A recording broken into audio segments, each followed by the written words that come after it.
সর্বশ্রেষ্ঠ জাতি, সর্বশ্রেষ্ঠ মাখলুকাত এবং সর্বশ্রেষ্ঠ নবী মুহাম্মদ আরবি সাল্লাল্লাহু আলাইহি ওয়াসাল্লামের উম্মত হিসেবে প্রেরণ করেছেন।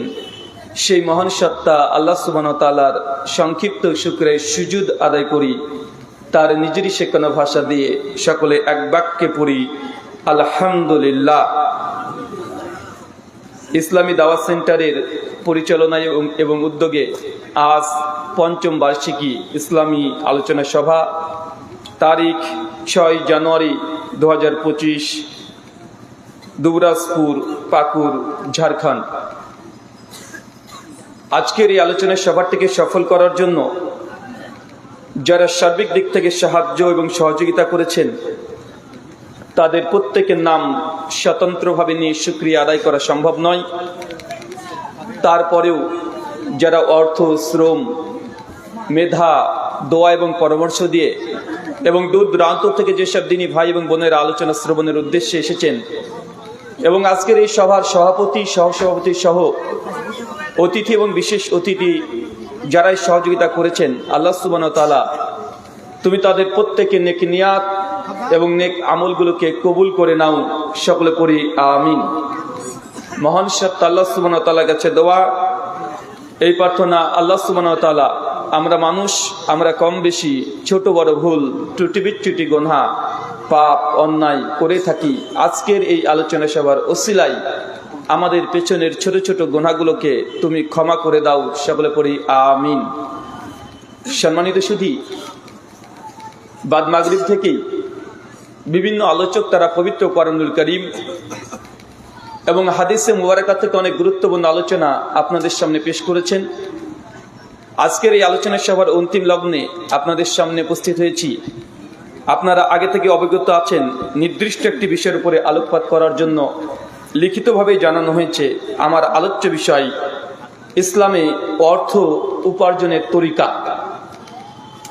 এ বিষয়ে সংক্ষিপ্ত পরিসরে কোরআন এবং সুন্নাহর আলোকে এবং বর্তমান বিশ্বের প্রেক্ষাপটকে সামনে রেখে ইসলামী অর্থনীতি কি এবং কিভাবে কাজ করে, কিভাবে চলে, সংক্ষিপ্ত পরিসরে ধারণা দেওয়ার চেষ্টা করব। যদিও অর্থনীতি এটা অনেক টাফ এবং কঠিন বিষয়। দেখবেন স্কুলে যতগুলো ছাত্র থাকে সবচেয়ে কম মার্ক কোন সাবজেক্টে পায়? বলেন, কথা বলেন। হ্যাঁ, কথা বলতে পারেন না আপনারা? চাচা, সবচেয়ে কম নাম্বার কিসে পায় বলেন তো? বাংলা, ইতিহাস, ভূগোল, জীবন বিজ্ঞান, ভৌত বিজ্ঞান, পদার্থ বিজ্ঞান না অঙ্ক? কোনটা? সবচেয়ে অঙ্কতেই মানুষ বেশি কম নাম্বার পায়। এবং যদি শরীয়তের দিক থেকে আসা যায়, দেখা যায় সবচেয়ে কঠিন এবং জটিল মাসালা সেটা অঙ্কশাস্ত্র, ম্যাথামেটিক্স তথা গণিত শাস্ত্র, সেটা হচ্ছে ফারাইজের মাসালা। এখানে অঙ্ক এখানে কাজ করে। দেখবেন সমস্ত আলেম ওলামা যারা আছেন সবাই দেখবেন 3-4টে বিষয়ের উপরে কথা খুব বেশি আলেম ওলামারা বলতে চান না। কেন? খুব কঠিন এবং জটিল মাসালা। অনেক বড় বড় আলেম ওলামা যারা আছে আলহামদুলিল্লাহ তারা অ্যান্সার করতে পারেন। যেমন তালাকের মাসালা একটা, ফারাইজ, জমি কিভাবে বন্টন করবেন, ইসলামী অর্থনীতি, মানে এই সেক্টরটা। কেন? ইসলাম হচ্ছে কমপ্লিট কোড অফ লাইফ। এমন কোন বিষয় ইসলামে নেই যে বিষয়ের উপর ইসলাম কথা বলেনি। এমন একটা জায়গা নেই যে ইসলাম কথা বলেনি, এমন কোনো জায়গায় নেই। তো আমাকে এই বিষয়টা আলোচনার জন্য আপনার আগে থেকে ঘোষণা করেছেন। যদি আলোচনার শুরুতেই আপনাদের সঙ্গে ছোট্ট একটা বার্তা আলাপ করি, মনে রাখবেন দিন ইসলামের ইলম তথা জ্ঞান এটা নিতে হবে আলেম এবং ওলামাদের কাছ থেকে। যারা বড় বড় শায়েখ, মাশায়েখ, তাদের কাছ থেকে মূলত দিন ইসলামের এই জ্ঞান এগুলো নেবেন। দেখবেন অনেক সময়তে মানুষ যখন অসুস্থ হয়ে যায় সেই সময় কার কাছে যায়? মানুষ অসুস্থ হয়ে গেলে কোথায় যায়? আল্লাহ সুবহানাহু ওয়া তাআলা তিনি আশ-শাফি, তিনি সুস্থতা দানকারী। অবশ্যই মুসলমান আমরা এটা বিশ্বাস করি, কিন্তু তারপরে ওসিলা হিসেবে ডাক্তারের কাছে যেতে হয় না? তো শরীয়তের ডাক্তার হচ্ছে আলেম ওলামা, শায়েখ, মাশায়েখ, তারাই। তাদের কাছ থেকে বিভিন্ন প্রশ্ন, ফতোয়া, ফারাইজ এগুলোই নেবেন। কিন্তু দেখবেন অনেক সময় ডাক্তারের পাশে পাশে কিছু কিছু মানুষ ঘোরাঘুরি করে যারা ডাক্তার নয়। তবে একটা মানুষ যখন সুস্থ হতে চায় মানুষ যখন অধিক অসুস্থ হয়ে যায়, ডাক্তারের পাশাপাশি কিছু মানুষ থাকে যারা মানুষের মনোবলকে একটু চাঙ্গা করার জন্য কিছু কথা বলে। যেমন, ভাই দেখেন আপনি আসলে অসুস্থ হয়েছেন, ইনশাল্লাহ আপনি ভালো হয়ে যাবেন, কোনো সমস্যা নেই। আপনার পিঠে আপনার মাথায় হাত বোলানোর কিছু মানুষ থাকে কি থাকে না? মানুষকে যখন মনের দিক থেকে একটু শক্তি সামর্থ্য দেওয়া হয়, সেই অসুস্থ রোগী খুব দ্রুত ওষুধ যেমন কাজ করে, ডাক্তারের ওষুধ যেমন কাজ করছে, আল্লাহ শাফি তিনি সুস্থতা দেবেন। কিন্তু কিছু মানুষ যদি মনোযোগ বা তার মনের বল পাওয়ারটাকে যদি বৃদ্ধি করে দেয়, সে রোগীটা খুব দ্রুত সুস্থ হয়ে যায়, কিন্তু তারা কিন্তু ডাক্তার নয়। ঠিক আমি আজকে ডাক্তার নয়, ডাক্তার চেয়ে আমাদের পূর্বে আলোচনা করে গেছেন আবু তাইব সালাফি হাফেজাহুল্লাহ, শেখ শামসুদ্দোয়া হাফেজাহুল্লাহ, শেখ আনোয়ারুল হক ফাইজি সাহেব তিনি আসতে পারেননি, আব্দুল হামিদ ফাইজি সাহেব তিনিও আসতে পারেননি। তো ইসলামী মূল আলোচনা বা কোনো ফতোয়া ফরাইজ এগুলো নিতে হবে তাদের কাছ থেকে, কথাকে বুঝতে পারছেন? তবে আমি হচ্ছে ডাক্তার নয়, আর ডাক্তারের ভূমিকা পালন করতে চায় না। আমরা হচ্ছে ওই ব্যক্তির মতো যে ডাক্তারের পাশে কিছু মানুষ থাকে যারা পিঠে একটু হাত বুলিয়ে দেয়, একটু মাথাতে হাত বুলিয়ে দেয় মনোজ শক্তিকে বৃদ্ধি করার জন্য। তাই আমাকে ভুল করে ডাক্তার আবার ভাবেন না, কথা কি বুঝতে পারলেন? মানে বুঝতে পারছেন না নাকি? আমাকে ডাক্তার ভাবেন না, আমি হচ্ছে মানুষের পিঠে একটু হাত বুলিয়ে দেবো, মাথাতে একটু হাত বুলিয়ে দেবো, যেন আপনি মনের দিক থেকে সুস্থতা ফিল করতে পারেন। আর প্রকৃত ডাক্তার তারাই যারা আপনাদের কাছে প্রেসক্রাইব করতে পারে তারা। আল্লাহ সুবহানাহু ওয়া তাআলা আমাদের এই কথাটা বোঝার তৌফিক দান করো, সকলে বলি আমিন। সম্মানিত সুধী, আলোচনা ইসলামী অর্থনীতি কিভাবে কাজ করে বা ইসলামী অর্থনীতি কিভাবে আপনি উপার্জন করবেন, তার আগে আপনাকে এটা জানতে হবে যে ইসলাম কমপ্লিট কোড অফ লাইফ। প্রত্যেকটা সেক্টরে ইসলাম কথা বলেছে, বলে কি বলে না? কথা বলেন, সব জায়গাতে ইসলাম কথা বলে। একটা সময় ছিল যেটা মোটামুটি জিজাস ক্রাইস্টের 100 বছর আগে, মানে আজ থেকে 2600 বছর আগে মানুষের মধ্যে একটা ধারণা ছিল যে ধর্ম বা আধ্যাত্মিকতা বা ঈশ্বরকে পাওয়া বা গডকে পাওয়ার একটাই রাস্তা, যে দুনিয়াবি যত কিছু আছে সবগুলোকে ভুলে যেতে হবে। কথা বুঝতে পারছেন? মানে দুনিয়াকে ভুলে যেতে হবে, দুনিয়ার মায়াকে ত্যাগ করতে হবে। এর জন্য বিয়ে শাদী সমস্ত কিছু বর্জন করতো।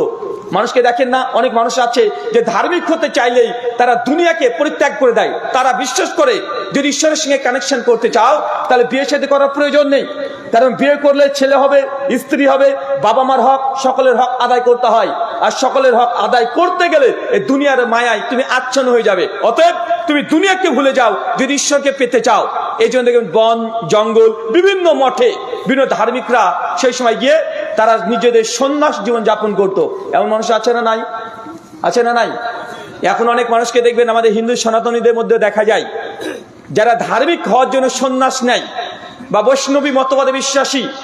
দেখবেন আমাদের মায়াপুরে চলে যাবেন বা রামকৃষ্ণ মিশনের মঠে চলে যাবেন বা জগন্নাথ মন্দিরে চলে যাবেন, অজস্র নাগা সাধু, অজস্র সাধু তারা বিয়ে শাদীকে পরিত্যাগ করে দিয়েছে। কেন? তাদের উদ্দেশ্যটা খারাপ নয়, তাদের উদ্দেশ্য ঈশ্বরকে পাওয়ার জন্য। হয় তুমি ঈশ্বরের দিকে ঝুঁকে পড়ো অথবা দুনিয়ার দিকে ঝুঁকে পড়ো, কিন্তু দুটো একসঙ্গে চালাতে পারবে না। আর আল্লাহ নবী আলাইহিস সালাম এসে এই মতবাদকে চ্যালেঞ্জ করেছেন যে না, ধর্ম ওটা নয় যে তুমি জঙ্গলে গিয়ে তুমি সাধু সন্ন্যাসী সেজে তুমি নিজে উপার্জন করবে না, পিতার দায়িত্ব নেবে না, মায়ের দায়িত্ব নেবে না, প্রতিবেশীর দায়িত্ব নেবে না, স্ত্রীর দায়িত্ব নেবে না, সন্তানের দায়িত্ব নেবে না, দুনিয়ার সমস্ত যতগুলো তোমার আত্মীয়তা আছে সবগুলোকে ছিন্ন করে দিয়ে তুমি জঙ্গলে গিয়ে তুমি সাধুত্ব নিয়ে নিবে, ঈশ্বরের ভক্তি করবে, এটা প্রকৃত ধার্মিক নয়। জঙ্গলে গিয়ে ধর্ম সবাই পালন করতে পারে কি পারে না? পারে। এই যে ইসলাম এটা চ্যালেঞ্জ। এটা কি বলেন তো? গোটা বিশ্ব জগতে ইসলাম মুসলিম জাতি আজকে নির্যাতিত, নিষ্পেষিত, লাঞ্ছিত, বঞ্চিত, পদদলিত। আমরা বাইরে থেকে দেখি যে না মুসলমান মার খাচ্ছে, কিন্তু এর পেছনে কারণ কি? কি কারণে মুসলিমদেরকে টার্গেট করে? অমুসলিম ইহুদি খ্রিস্টান থেকে শুরু করে নাস্তিক সবাই মুসলমান বা ইসলামকে কেন টার্গেট করে? কারণ বর্তমান যুগ হচ্ছে বুদ্ধিভিত্তিক লড়াই। কি কথা বলেন তো ভাইজান? ভাই আমার সঙ্গে কথা বলতে হবে। বর্তমান যুগ হচ্ছে বুদ্ধিভিত্তিক লড়াই। কারণ একটা সময়তে এই অর্থনীতি নিয়ে গোটা বিশ্ব জগতে বিভিন্ন অর্থনীতি সমাজে প্রচলিত ছিল। চলেন কয়েকটা অর্থনীতি আগে বলি, তারপর ইসলামী অর্থনীতির সঙ্গে একটু কম্পেয়ার করে দেখাবো। 1, সমাজনীতি অর্থনীতি। 2, যেটা বিশ্ব জগৎ এখন অ্যাকসেপ্ট গ্রহণ হয়েছে সেটা পুঁজিবাদী অর্থনীতি। কটা বললাম? একটা সমাজনীতি অর্থনীতি, একটা পুঁজিবাদী অর্থনীতি, আর এটা হচ্ছে ইসলামিক অর্থনীতি।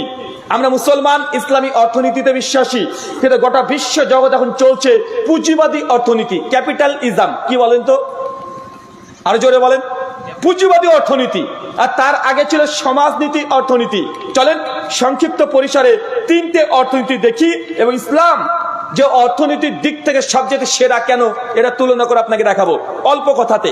প্রথমে সমাজনীতি অর্থনীতি কাকে বলে? মানে একটা সময় ছিল মানুষ যা ইনকাম করবে, ধরেন এলাকাতে একজন ইঞ্জিনিয়ার, মানে একটা বিল্ডিং নির্মাণ করতে একটা ইঞ্জিনিয়ার লাগে, লাগে কি লাগে না? একটা শ্রমিক লাগে, আর একটা মিস্ত্রি লাগে, হেড মিস্ত্রি লাগে না? কমপক্ষে 3 জন লাগে। তো সমাজনীতি অর্থনীতির ধারাটা কি ছিল? তারা ছিল যে না, মানুষ যে ইনকাম করবে সবাই সমতা রক্ষা করবে।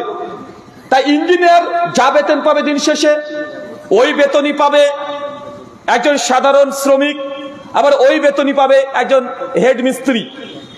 মানে মজুরি সবার সেম। কি বললাম বলেন তো? কথা কম বলতে হবে। হ্যাঁ, শেখ, মজুরি সবার সেম। মানে আপনি যদি পাথর কাটেন তারও মজুরি 300 টাকা, আপনি যদি দোকানে বসে দোকানদারি ব্যবসা করেন তারও বেতন 300 টাকা, আপনি যদি হেড মিস্ত্রি হন তবুও 300 টাকা, আপনি যদি ইঞ্জিনিয়ার হন তবুও 300 টাকা, আপনি যদি বিডিও অফিসার হন তবুও 300 টাকা। আর এই টাকার মালিক কোনো ব্যক্তি বিশেষ নয়, এটা সরকার তার তত্ত্বাবধানের টাকা নিয়ে নিবে এবং দিন শেষে আপনাকে পেড করবে। এটা ছিল সমাজনীতি অর্থনীতি, মানে সবাই সমান, বড় ছোট কেউ নেই। এই অর্থনীতি পৃথিবীতে প্রায় 300 বছর চলেছে। কত বছর? প্রায় 300 বছর। কিন্তু 300 বছর চলার পরে তা দেখলো যে না, এই অর্থনীতি দিয়ে মোটামুটি যারা সংখ্যাগরিষ্ঠ, মানে যারা সংখ্যায় বেশি, মানে আপনার পরিবারে 7 জন মানুষ ইনকাম করে। কয়জন? 7 জন। 7 জন যদি ইনকাম করে, সবাই 500 টাকা করে ইনকাম করে, প্রতিদিন 3,500 টাকা ইনকাম করছেন। কিন্তু একজন পরিবারে কেউ নেই, শুধু বাবা আর মা, ইনকাম করছে একজন, শুধু বাবা, তাহলে ও ইনকাম করছে 500 টাকা, আর আরেকটা পরিবার করছে 3,500 টাকা।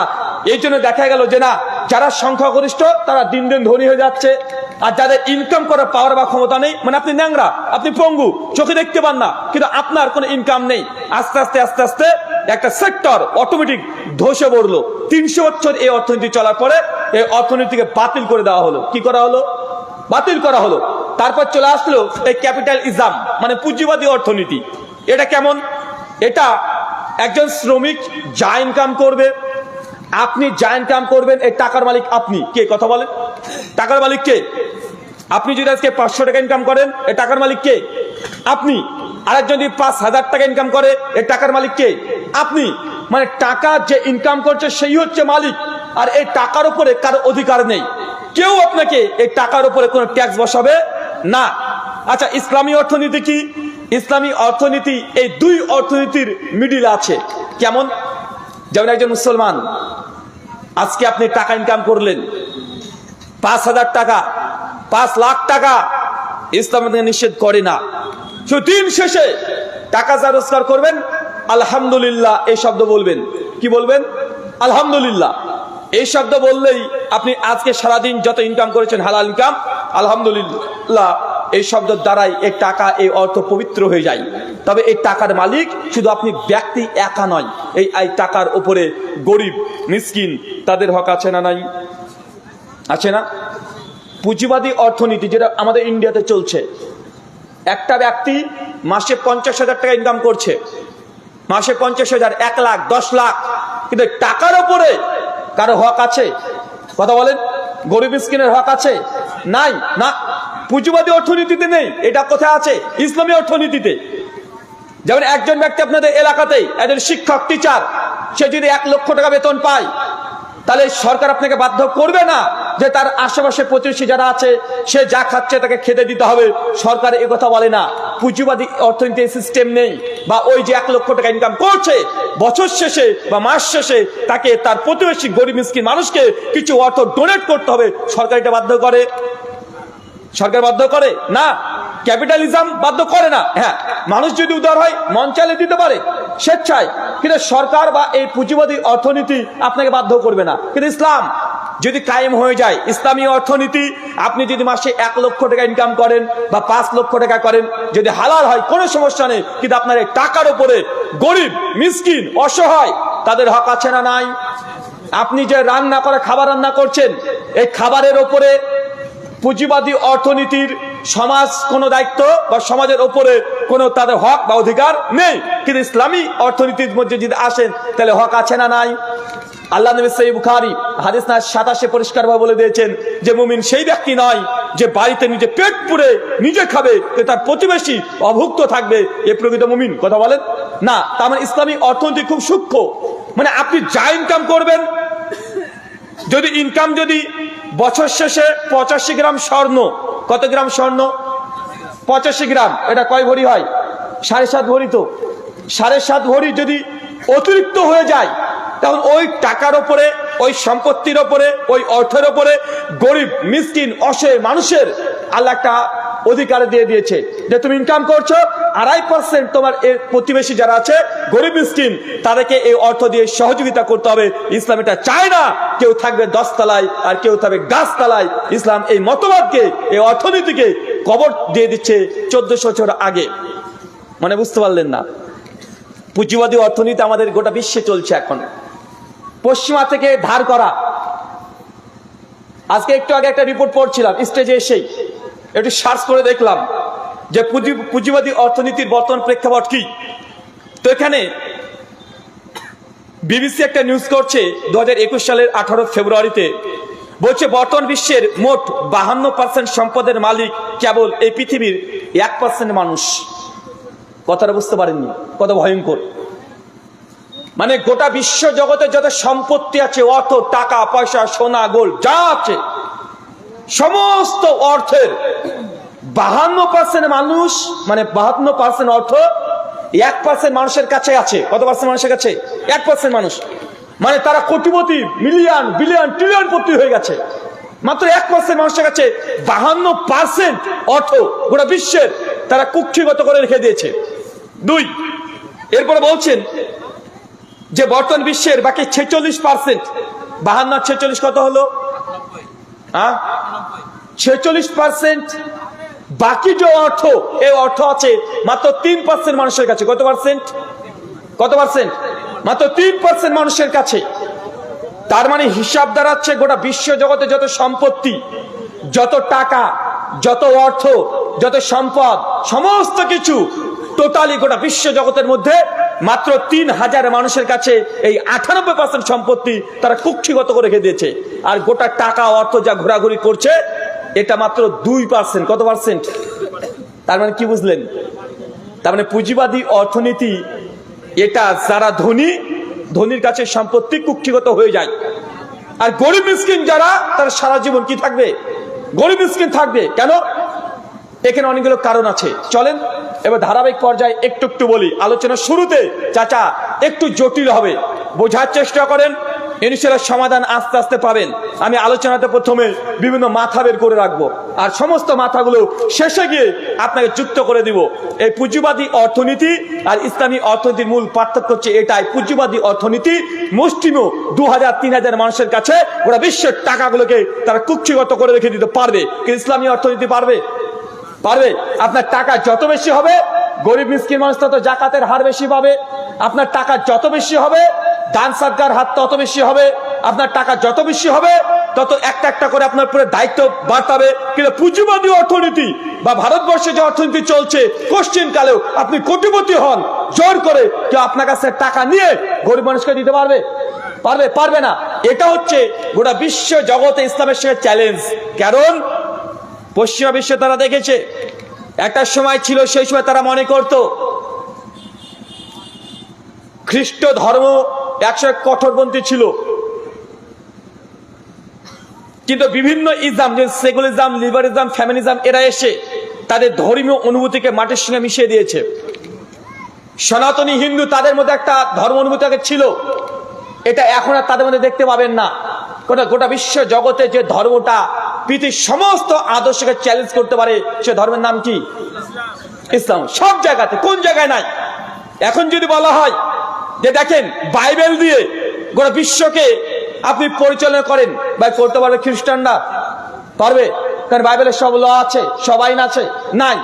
যদি মোদিজিকে এখনই বলা হয়, নরেন্দ্র মোদিকে, যে মোদিজি আপনি তো বলছেন যে ভারতবর্ষে হিন্দুত্ব কায়েম করবেন, হিন্দু রাষ্ট্র কায়েম করবেন, তো আমরা ভারতবর্ষে মুসলমানরা বলছি ঠিক আছে আপনি করে নেন, ভারতবর্ষে হিন্দু রাষ্ট্র কায়েম করে ফেলেন।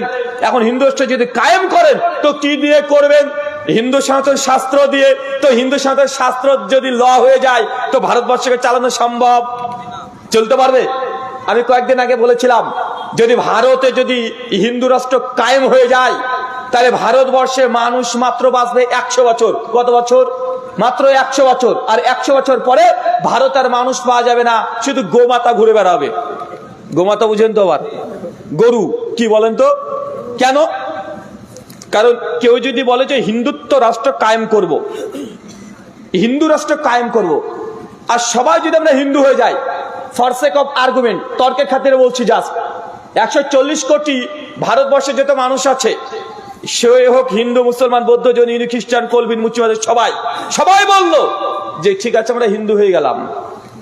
সবাই যদি হিন্দু ধর্ম পালন করে, তো হিন্দু ধর্ম পালন করতে গেলে হিন্দু ধর্মগ্রন্থই বলছে পরিষ্কার ভাবে, ভালো যদি আধ্যাত্মিক হিন্দু হতে চান, তাকওয়াশীল হিন্দু হতে চান, তাহলে বিয়ে করা যাবে। কথা বলেন, বিয়ে করতে পারবেন? মানে বুঝতে পারলেন না? আপনি কি আমার কথা বুঝতে পারছেন? এই আপনাদের ঝাড়খণ্ডে আসলে আমি প্রবলেমে পড়ে যাই। মানে আপনি কি আমার কথা বুঝতে পারছেন না? আমি আপনাকে বুঝি না, বুঝতেও পারি না। আর আপনারা মনে হচ্ছে যে এই খুব আপসেট আছেন, ডিপ্রেশন আছেন। কি আবার কেউ মারা গেছে এলাকাতে? তো এটা দুঃখের মধ্যে আছেন কেন? মনে হচ্ছে দেখে সব কষ্টের মধ্যে আছেন, মানে কাউকে মাটি দিয়ে এখন আসলেন এমন ভাব। আর একটু হাত পা নাড়াচাড়া করেন, একটু কথাবার্তা বলেন, যেন বুঝতে পারে আপনি তাজা আছেন। আমি যে প্রশ্ন আপনাকে করেছি, বলেন তো, ভারতবর্ষে যদি হিন্দুত্ব রাষ্ট্র কায়েম করে দেওয়া হয়, আর ভাগবত গীতার 4th অধ্যায় 12 নম্বর শ্লোকে পরিষ্কারভাবে লিখে রেখেছে, ভালো যদি আধ্যাত্মিক হিন্দু হতে চান, তাকওয়াশীল হিন্দু হতে চান, তাহলে আপনাকে সন্ন্যাস নিতে হবে। কি নিতে হবে? কি নিতে হবে আবার বলেন? সন্ন্যাস। সন্ন্যাস কি? সন্ন্যাস মানে আপনি বিবাহ শাদী করতে পারবেন না, মাছ মাংস খেতে পারবেন না, সমাজের সঙ্গে মিশতে পারবেন না, আপনি একা একা জঙ্গলে গিয়ে এটা করতে পারবেন। দেখেন না অনেক সাধুরা আছে, রাস্তা রাস্তা তারা ইনকাম করে না, বউ নাই, ছেলে নাই, শুধুমাত্র এই যদি শিব ভক্ত হয় তাহলে একটা ঘটি বাটি নিয়ে লাল একটা পোশাক পরে বড় বড় তিলক কেটে ওরা ঘুরে বেড়াচ্ছে। ওরা ইনকামও করে না, বরং তারা ভিক্ষা চায়, যে তুমি আমাকে ভিক্ষা দাও, যা দেবা এটাই আমার আজকের খাবার। তারা জোর করে চাইতেও যায় না, মানে তারা দুনিয়াকে পুরো বয়কট করে দিয়েছে, তার বিবাহ শাদী করে না। এখন গোটা ভারতবর্ষের 140 কোটি মানুষ যদি বলে এই ভালো হিন্দু হতে চায়, ভালো হিন্দু হলে কি করতে হবে? সন্ন্যাস নিতে হবে। আর যদি সন্ন্যাস নেন তাহলে বিয়ে করতে পারবেন না। আর বিয়ে করতে যদি না পারেন, 100 বছর পর ভারতবর্ষের যত মানুষ আছে সব মানুষ মরে ভূত হয়ে যাবে। 100 বছর পর আর মানুষ খুঁজে পাওয়া যাবে? কথা বলেন। কেন? মানুষ আসার জন্য মানুষকে আকাশ থেকে টপ টপ করে পড়বে? নাম গাছ থেকে পড়বে? কোথা থেকে পড়বে? আরে মানুষ তৈরি করার জন্য বিয়ে লাগে, লাগে কি লাগে না? সবাই যদি হিন্দু হয়ে যায়, সবাই যদি সাধু হয়ে যায়, সবাই যদি তাদের ধর্মকে পালন করি, তো 100 বছরের মধ্যে যত মানুষ এখন জীবিত আছে কেউ বাঁচবে? আর কথা বলেন, কেউ বাঁচবে? 100 বছর বাদ দেন, 150 বছর ধরলাম, 150 বছরের মধ্যে ভারতবর্ষের 140 কোটি মানুষ সবাই মারা যাবে কি যাবে না? সবাই যদি মারা যায় তাহলে কে থাকবে? আর ভারতে কে থাকবে? মানুষ না গোমাতা? গরু ছাগল ঘুরে বেড়াবে, মানুষ নাই। কেন? আমি হিন্দু ধর্ম পালন করেছি, আর হিন্দু ধর্ম পালন করতে গিয়ে আমি বৈষ্ণব হয়ে গেছি, আমি সাধু হয়ে গেছি। সাধু হয়েছি, বিয়ে করিনি, বাচ্চা প্রোডাকশন, এই প্রোডাক্টিভিটি পুরো বন্ধ হয়ে গেলে 100 বছরে ভারতবর্ষে গরু ছাগল ঘুরে বেড়াবে। এটা হচ্ছে আবেগ। এটা কি কথা বলেন? এ তাদের আবেগ, কিন্তু ইসলাম এমনটা বলে নাই। কারণ ইসলাম করে বিশ্বজগৎকে চ্যালেঞ্জ করতে পারে। যখন সমাজনীতি অর্থনীতি পেশ করা হয়েছিল গোটা বিশ্বে, মুসলমানরা তখন ইসলামী অর্থনীতি পেশ করেছে। পৃথিবীর অন্য কোনো ধর্ম তারা অর্থনীতি পেশ করতে পারে নাই। যখন পুঁজিবাদী অর্থনীতি চলছে, সেই সময় ইসলাম রাষ্ট্র যেগুলো আছে, যেমন সৌদি আরবিয়া, তা দেখাচ্ছে আমরা ইসলামী অর্থনীতি ব্যবস্থা দিয়ে সৌদি আরব দেশগুলোকে একদম আস্তে আস্তে আস্তে আস্তে অর্থনৈতিক দিক থেকে অনেক উঁচু করতে পেরেছে কি পারে নাই? চাচা, আর একটা বিষয় বুঝাই, আমি আগে বলেছি অর্থনীতি খুব জটিল বিষয়, কিন্তু আপনাকে সহজ প্রাঞ্জল ভাষায় বোঝানোর চেষ্টা করছি। চাচা, আমাদের ভারতের সৌদি আরবের যদি 1 রিয়াল হয়, ভারতে কত টাকা দেয়? 18-20 টাকা, তাই তো? কুয়েতে 1 টাকার সমান আমাদের ভারতের কত টাকা? 263। কে আছে ভাই কুয়েতে তোমার? তুমি থাকো নাকি? বাবা, ও জানে, দেখেছেন? আচ্ছা,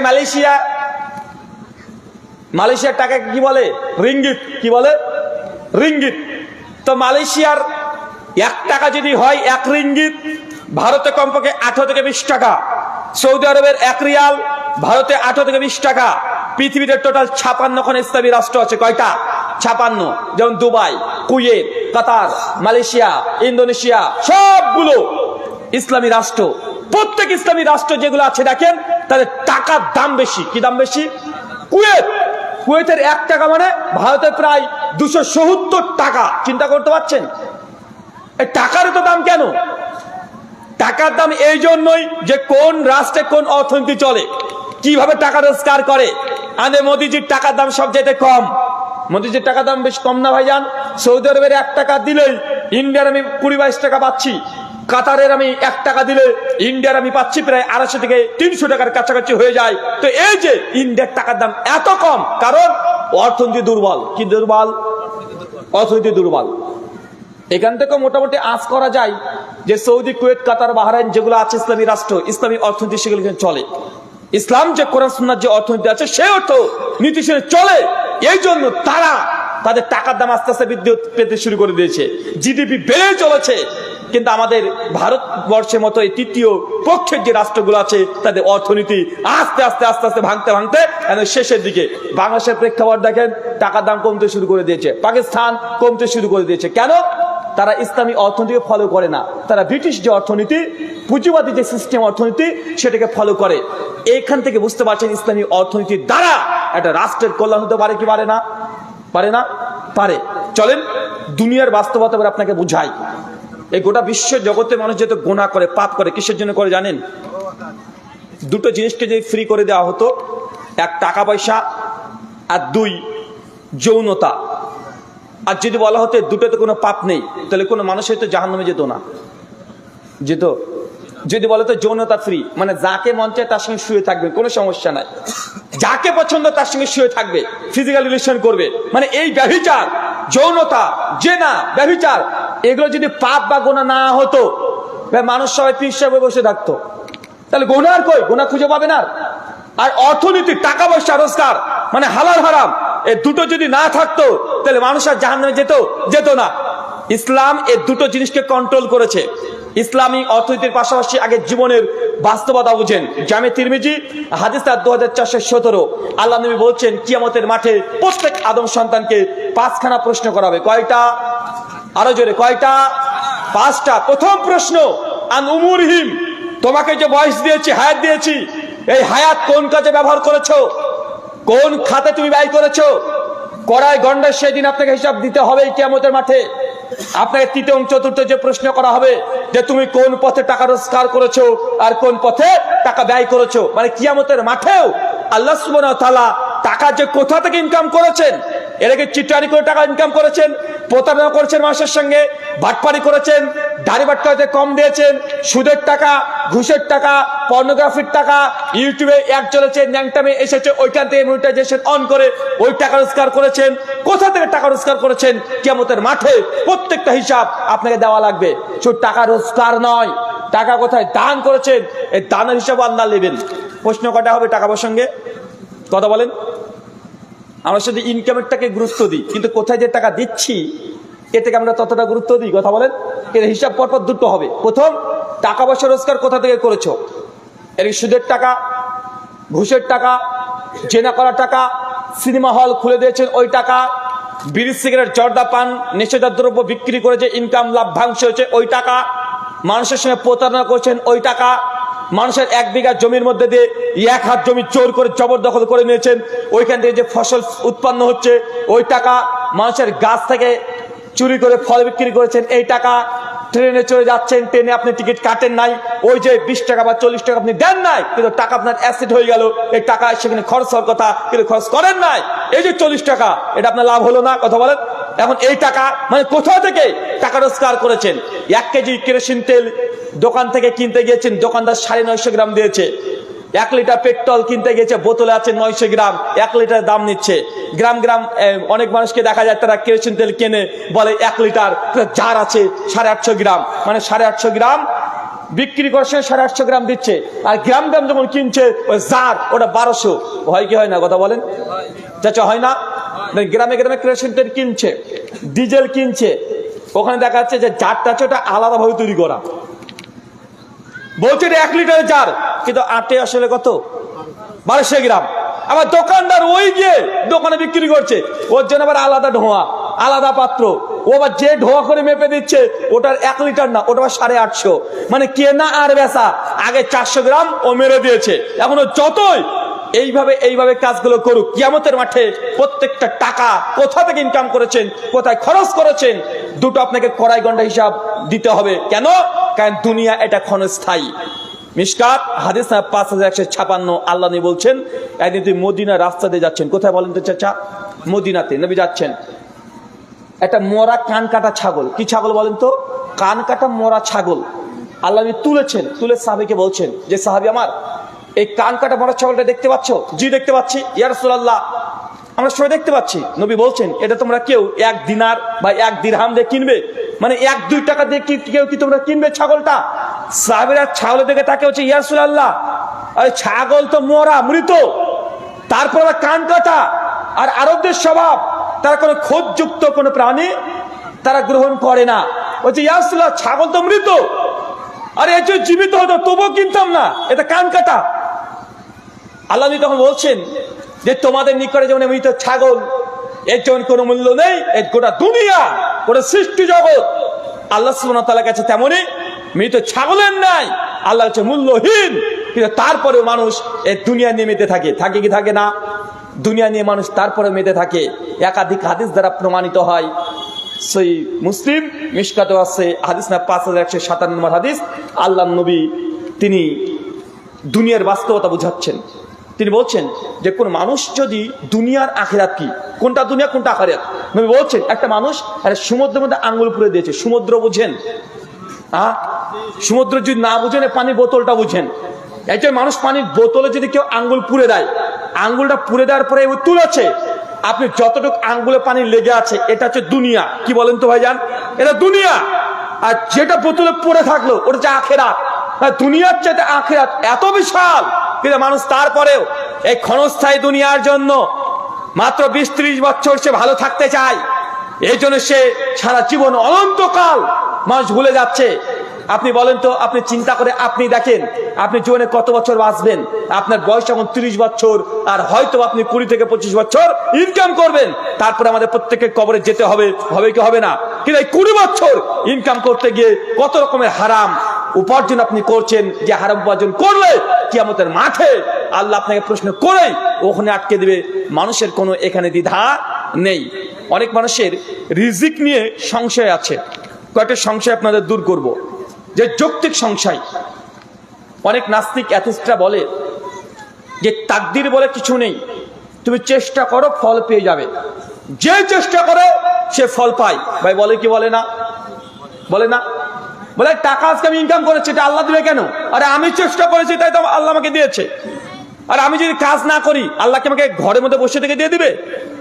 বলে কি বলে না?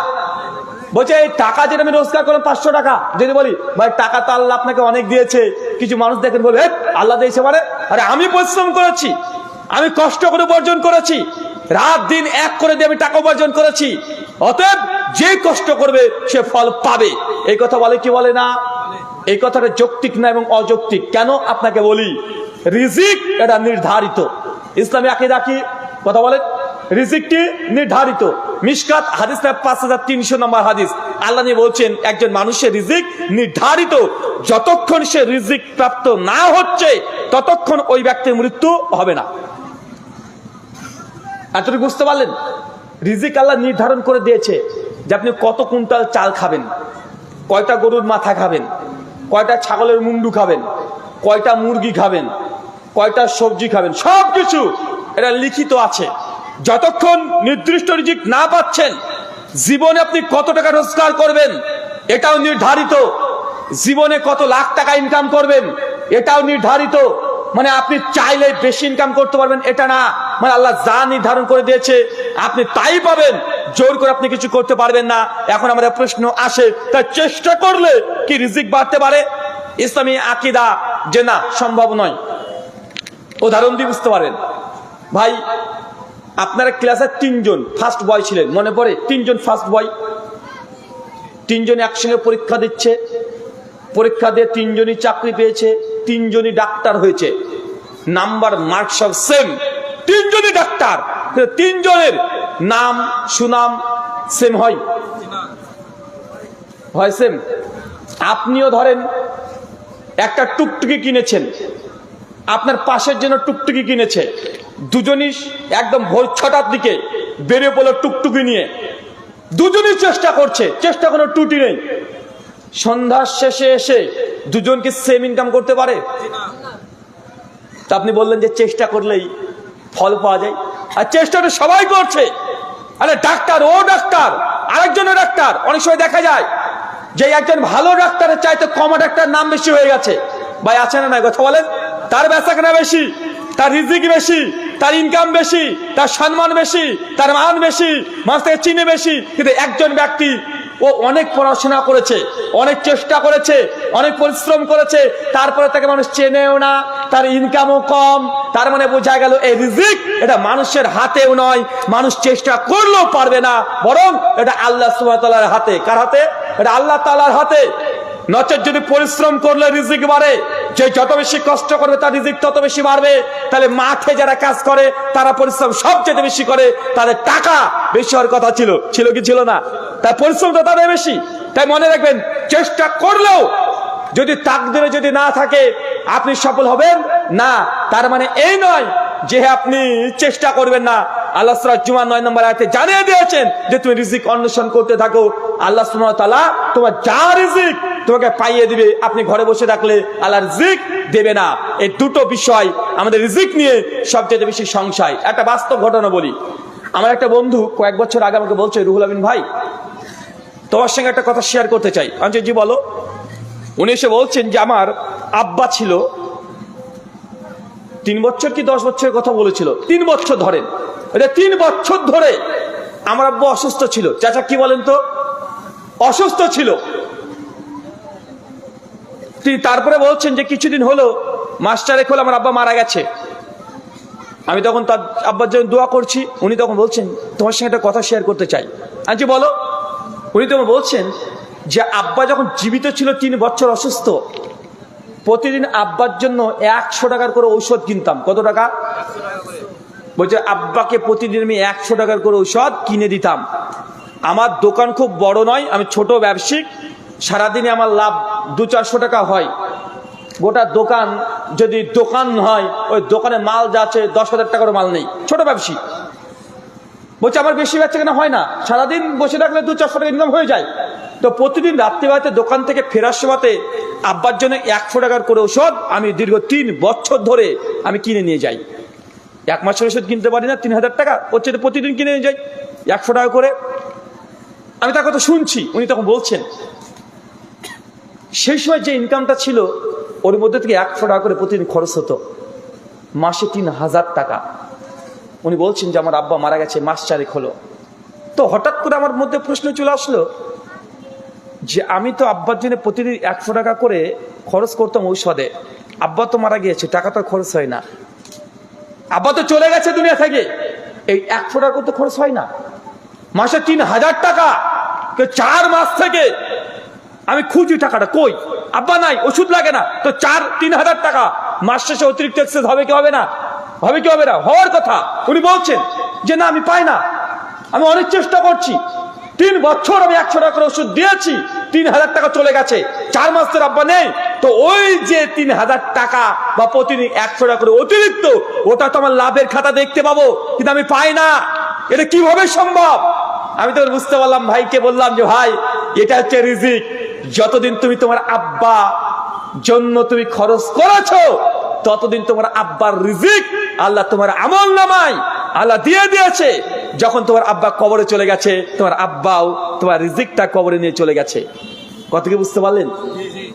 আমাদের ছেলেরা কি করে, নতুন বিয়ে করেছে, বাপ মা এতদিন ধরে বড় করেছে ছেলে মেয়েকে, দুই ভাই, নতুন বিয়ে হয়েছে, বাচ্চা হয়েছে, বড় ভাই তখন বলছে যে বড় ভাই আমি বড় ভাই ছোট ভাইকে বলছে, এই আমি একা সব সংসারের খরচ চালাতে পারবো না।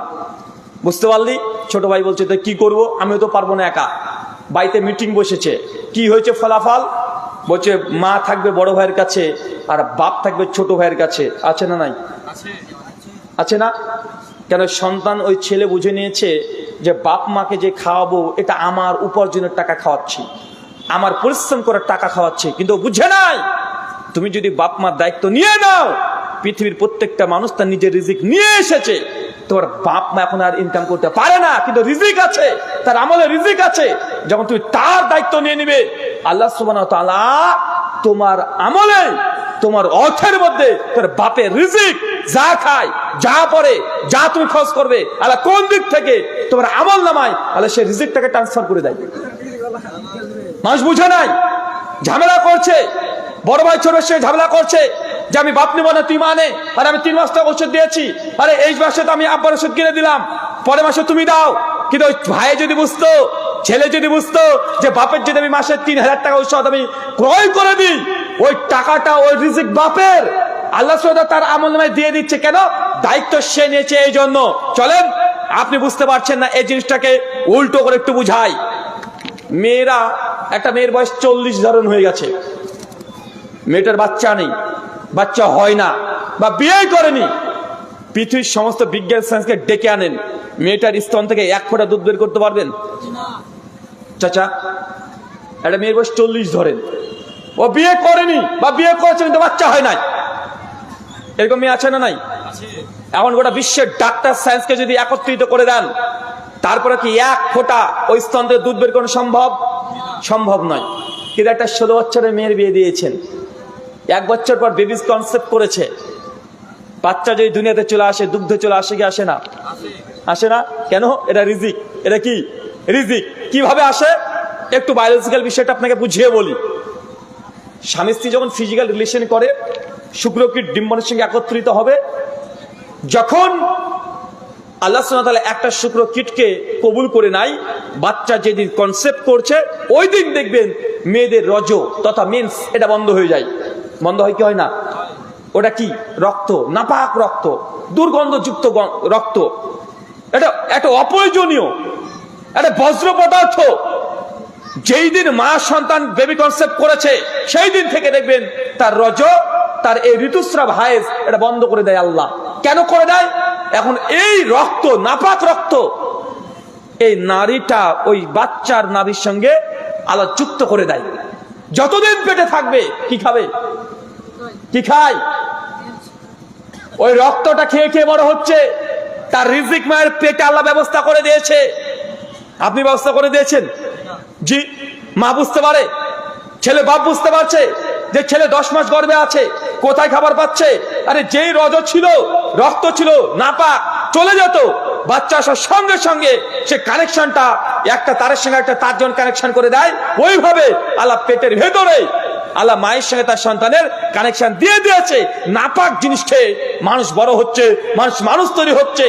যখন এই মানুষটা, ওই বাচ্চাটা দুনিয়াতে ভূমিষ্ঠ হয়, নারী যখন কেটে দিবে, সঙ্গে সঙ্গে দেখবেন মায়ের বুকের মধ্যে কোথা থেকে আল্লাহ যে একদম দুগ্ধ ভর্তি করে দেয়। দেয় কি দেয় না? দেয় না? দেয়। বাচ্চার জন্মানোর পরে ও কি গরুর গোস্ত খেতে পারবে? হাড় চাপে চাপে খেতে পারবে? কথা বলেন, খাওয়া সম্ভব? কোন শক্ত জিনিস খেতে পারবে? পারবে না। আল্লাহ তার জন্য কি করেছে? পেটে ছিল, ওই সময় তুমি জিপ টিপ কিছু বের করতে পারবে না, তার জন্য ডাইরেক্ট আল্লাহ নাভির সঙ্গে তার কানেকশন দিয়ে খাবার খাইয়ে দিয়েছে। দুনিয়াতে এসেছে, ও কোনো খাবার, শক্ত খাবার খেতে পারবে না, এই জন্য মায়ের দুগ্ধ ব্যবস্থা করেছে। করেছে কি করে নাই? এখন 2 বছর ধরে সে দুগ্ধ খেতে পারবে, 2.5 বছর ধরে খেতে পারবে। 2.5 বছর পরে যখন আর দুধের প্রয়োজন হয় না, আল্লাহ তখন দাঁত গজিয়ে দেয়। দেয় না? হ্যাঁ, দাঁত গজিয়ে দেয় না? যেমন দাঁত গজাতে শুরু করেছে, তখন 7 মাস, 8 মাস, 10 মাস পর আস্তে আস্তে দাঁতগুলো বেরোতে শুরু করেছে। কেন? রিজিকের মালিক আপনি না, রিজিকের মালিক কে? আল্লাহ সুবহানাহু ওয়া তাআলা। মায়ের দুগ্ধ খাওয়া শেষ যখন হয়ে যায় তখন দুনিয়া যা খাবার আছে ওর সামনে এসে দেন, ওই সব খেতে পারবে। আপনি এখনো বুঝতে পারেননি যে রিজিক কি জিনিস। তাই ছেলেদেরকে বলি, মেয়েদেরকে বলি, তোমার বাপ মাকে তুমি ঔষধ কিনতে টাকা দাও না। বাপ মাকে ভাগ করে নিয়েছ, 60 বছর বয়স বাপের, 55 বছর মার। বাপকে দিয়েছ দুতলাতে, মাকে দিয়েছ নিচতলাতে। কেন? বড় ভাই ছোট ভাই ভাগ হয়ে গেছে। এক বাড়িতে মা আছে, আর এক বাড়িতে বাপ আছে, দুজনে বিচ্ছেদ ঘটে দিয়েছো সামান্য খাদ্যের জন্য। আছে না? কথা বলেন, সামান্য খাদ্যের জন্য। আল্লাহি, আল্লাহর কসম, আপনি বাপ মা দায়িত্ব নিয়ে নেন, জেনে রাখবেন আপনার রিজিকের মধ্যে আল্লাহ বরকত দিবেনই দিবেন। কেন? এই যেখানে আপনার পেটের সন্তান যেমন আপনার রিজিক খায় না, ও নিজের রিজিক নিয়েই জন্মগ্রহণ করে। কি করে না? কথা বলেন। মায়ের স্তনে দুধ ছিল না, বাচ্চা যখন এসেছে আল্লাহ দুগ্ধ দিয়ে দিয়েছে। প্রত্যেক মানুষকে আল্লাহ রিজিক দিয়েই পাঠান। আপনি আর রাজ্জাক নন, আল্লাহ সুবহানাহু ওয়া তাআলা রাজ্জাক। তাই আপনার পিতা এবং মাতা যারা আছে তাদের দায়িত্ব গ্রহণ করেন, ইনশাআল্লাহ বরকত আসবে, আসবে আসবে। মিশকাত হাদিস না 5300, আল্লাহ বলছেন কিয়ামত আর দুটো জিনিস মানুষকে খুঁজে বেড়ায়। কয়টা জিনিস চাচা? কয়টা জিনিস খুঁজে বেড়ায় মানুষকে? একটা হচ্ছে মৃত্যু। কি মৃত্যু? আপনি যেখানে লুকিয়ে থাকেন, যত বড় ডাক্তারের কাছে চলে যান, যত বড় আপনি আইসিইউর মধ্যে ঢুকে যান, যদি মৃত্যু যদি লেখা থাকে, লেখা আছে, দেখা যাচ্ছে কলকাতা মেডিকেল হসপিটালে মৃত্যু আছে কালকে 10:11 সকাল। এখন বক্তব্য শুনছেন কিভাবে যে কাল সকাল 10:11 মেডিকেল হসপিটালে পৌঁছে যাবেন, আপনি এখন নিজেই জানেন না। কেন? মৃত্যু মানুষকে খুঁজে বেড়ায়। আপনি লুকিয়েও আপনি করে কিনারা করতে পারবেন না, যত বড় ডাক্তার হোক পারবেন না। মৃত্যু যখন আসবে আপনাকে ধরে ফেলবেই। কেন? মৃত্যু আপনাকে খুঁজে বেড়ায়। 2, রিজিক। কি বলেন? তার একটা কে খুঁজে বেড়ায়? রিজিক। রিজিক আপনাকে খোঁজে কিভাবে? দেখবেন আপনি অনেক ব্যবসা করেছেন, কোন ব্যবসাতে সফল হন নাই, অনেক ট্রাই করেছেন, সফল হন নাই। লাস্টে অনেক মানুষ দেখবেন চায়ের ব্যবসা করে ও লাখপতি কোটিপতি হয়ে গেছে। আছে না? নাই? আছে না? আবার অনেক মানুষ দেখবেন বাপের কোটি কোটি সম্পত্তি ছিল কিন্তু ওর ভোগ নাই, ওর রিজিকে নেই। বাপ মারা যাওয়ার সঙ্গে সঙ্গে তার সম্পত্তি সব ধ্বংস হয়ে গেছে। আছে না? নাই? ভাই আপনি মনে করেন না, রিজিককে মনে করেন সম্পূর্ণ আল্লাহর হাতে। কার হাতে? কার হাতে রিজিক? সম্পূর্ণ আল্লাহর হাতে। আপনি চেষ্টা করলেও পারবেন না। কারণ আপনাকে একটু আগে উদাহরণ দিয়ে বলেছি, একই মানুষ দুজন টুকটুকি নিয়ে সকালবেলা বের হয়, দুজনের টুকটুকি ভালো, same company, same brand, same সময় বেরিয়েছে, সেম সময় যদি আসে, তারপর দুজন ইনকাম সমান হবে না। দুজন ডাক্তার হয়েছে, এমবিবিএস ডাক্তার, পাশাপাশি চেম্বার করবে, দুজনের কাছে সেম রুগী আসবে না, সে ডাক্তারের সেম ইনকাম হয় না। পাশাপাশি চায়ের দোকান, দুজনই সেম দোকান করেছে, তারপর দুজনের বেচা কিনা সমান হয় না। আপনি চেষ্টা করলেও হবে না, এটা আল্লাহর পক্ষ থেকে নির্ধারিত। কথা বুঝতে পারছেন? তাই রিজিক নিয়ে টেনশন নয়। আল্লাহ বলছেন দুটো জিনিসকে মানুষকে খুঁজে বেড়ায়, একটা হচ্ছে মৃত্যু, একটা হচ্ছে রিজিক। অতএব তোমরা যা রিজিক আছে, যতক্ষণ তুমি প্রাপ্ত রিজিক অর্জন না করছো, আল্লাহ ততক্ষণ তোমার মৃত্যু দিবে না। মানে আল্লাহ আপনার রিজিকে যা লিখে রেখেছে, যতক্ষণ আপনি না পাচ্ছেন ততক্ষণ আপনি মরবেন না।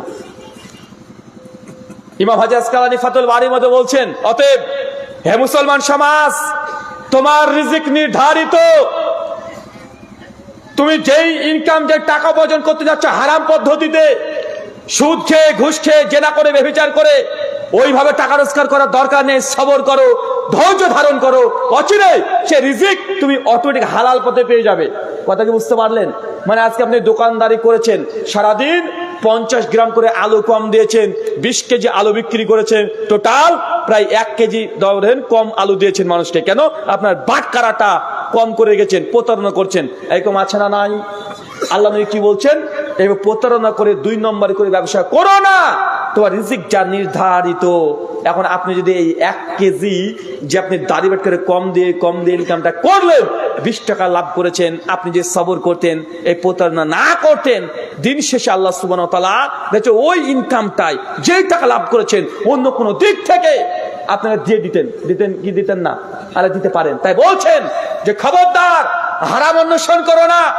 তুমি যেই টাকাটা তুমি হারাম পথে পাচ্ছ, সবর করো, তুমি ধৈর্য ধারণ করো, তোমার রিজিক তুমি অটোমেটিক হালাল পথে পেয়ে যাবে। কোন পথে পাবেন? কোন পথে? হালাল পথে পেয়ে যাবেন। আপনি যুবক আছেন, চাকরির জন্য আপনাকে ঘুষ দিতে বলেছে, আপনি বলছেন ইন্নী আখাফুল্লাহ, নিশ্চয়ই আমি আমার রব আল্লাহকে ভয় করি, আমি ঘুষ দিয়ে চাকরি নেব না, ঘুষের আমার প্রয়োজন নেই।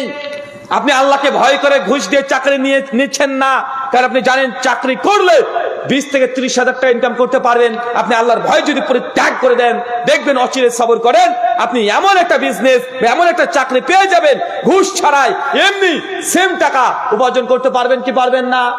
যুবক ভাই তরুণদেরকে আর একটা কথা বলে দিই, মনে রাখবেন চাকরির পেছনে ছুটবেন না। কি বললাম? চাকরির পেছনে ছুটবেন না। চাকরি রিজিককে সংকীর্ণ করে দেয়। কি করে দেয়? চাকরি রিজিককে কি করে দেয়? সংকীর্ণ, বাইন্ডিং করে দেয়, বেঁধে দেয়। আপনি একটা চাকরি করছেন, 40,000 টাকা বেতন পাবেন, রিজিক কি সংকীর্ণ হয়ে গেল না? বাধা হয়ে গেল, একদম বেঁধে দিল। চাকরি হচ্ছে আধুনিক দাসত্ব। কি বলেন তো? আধুনিক দাসত্ব। আধুনিক দাসত্ব মানে 40,000 টাকা দিয়ে তোমাকে কিনে নিলাম, 20,000 টাকা দিয়ে কিনে নিলাম, আপনি এর চেয়ে বেশি ইনকাম করতে পারবেন না। এই জন্য ইসলামী সাহিত্যে, ইসলামী হিস্ট্রি দেখেন, কোন নবী রাসূল তারা চাকরি করতেন না। কি করতেন? ব্যবসা। সহিহ বুখারী 2072 নম্বর হাদিস, আল্লাহ বলছেন, আল্লাহ দুনিয়াতে এমন কোন নবী রাসূল পাঠান নাই যাদেরকে দিয়ে ছাগল চুরিয়ে নেন নাই। কি চুরিয়ে নেন নাই? ছাগল চুরি নেয় নাই। সমস্ত নবী রাসূলকে আল্লাহ সুবহানাহু ওয়া তাআলা ছাগল চুরি নিয়েছে। সাহাবারা বলছে, ইয়া রাসূলুল্লাহ আপনাকেও? আল্লাহ বলছে, জি আমিও কুরাইশদের ছাগল চুরিয়েছি এক রাতের বিনিময়ে। নবী দাউদ আলাইহিস সালাম, সুলাইমান, সবাইকে দেখেন বেশিরভাগ নবী রাসূল কেউ দর্জি করতো, কেউ কৃষির কাজ করতো কি করতো না? কথা বলেন। আবু বকর কাপড়ের ব্যবসা করতো। সাহাবীদের মধ্যে দেখেন ওমর, ওসমান, আলী, সবাই তারা ব্যবসা করতো। কেন? ব্যবসা, এখানে বরকত আছে। চাকরি রিজিককে সংকীর্ণ বেঁধে দেওয়া। ভারতবর্ষের মোদিজি ক্ষমতায় যাচ্ছে, তাই না? কিন্তু ভারতবর্ষ চালায় কে? কে বলেন তো? পানি বোতল দেন। কে চালায়? হ্যাঁ না, ভারতের অর্থনীতি কে চালাচ্ছে? আরে আম্বানি। কে আম্বানি? ওকে চাকরি করে না ব্যবসায়িক? কে? গোটা বিশ্বে যতগুলো রাষ্ট্র আছে জেনে রাখবেন, এই রাষ্ট্রের কাছে রাষ্ট্রের প্রধানমন্ত্রী যিনি, তিনি কার মুখাপেক্ষী জানেন? কার পাচাটে? সেই দেশের সবচেয়ে বড় ব্যবসায়িকের কাছে। কেন বলেন তো? মোদিজির এখন যদি 2000 কোটি টাকা লাগে, কে দিবে? স্কুলের মাস্টার দিতে পারবে? ইঞ্জিনিয়ার দিতে পারবে? প্রফেসর দিতে পারবে? কে দিবে? ব্যবসায়িক। কে দিবে? ব্যবসায়িক দিবে। আম্বানিকে বলবে যে দাদা কিছু মনে করবেন না, 2000 কোটি টাকা লাগবে আমাদের এবারকার ইলেকশন করতে। কি করতে? কথা বলেন না। ইলেকশন করতে 2000 কোটি টাকা লাগবে। মোদিজি গিয়ে বলবে আম্বানিকে, তার 2000 কোটি টাকা দিয়ে দিবে। গোটা বিশ্বের যত রাজনীতি আছে, যারা গোটা বিশ্বকে প্রধানমন্ত্রীকে চালাচ্ছে, সেই দেশের বড় বড় ব্যবসায়িক যারা আছে তারা। বাংলাদেশকে চালাতো কে আগে? হাসিনাকে কে চালাতো? ব্র্যাক। কে? কথা বলেন। ব্র্যাক বড় বিজনেস প্রতিষ্ঠান বাংলাদেশের। তার মানে আপনাকে বুঝতে হবে, ব্যবসায়িকরাই একটা রাষ্ট্র চালায়। কে চালায়? ব্যবসায়িকরা। কি চালায়? ব্যবসায়িকরা রাষ্ট্র চালায়। আম্বানির বিরুদ্ধে মোদিজি জিন্দেগিতে এক ধাপ কথা বলতে পারবে না। পারবে? আম্বানি হ্যাঁ বললে হ্যাঁ, না বললে না। উঠতে বলে উঠবে, বসতে বলে বসবে। কেন? কারণ অর্থনীতি গোটাই আম্বানি দেখভাল করে। কে করে? আম্বানি দেখভাল করছে। তার জন্য আমি যুবকদেরকে বলেছি আগে থেকে যে মুসলমান, চাকরি হচ্ছে আধুনিক দাসত্ব।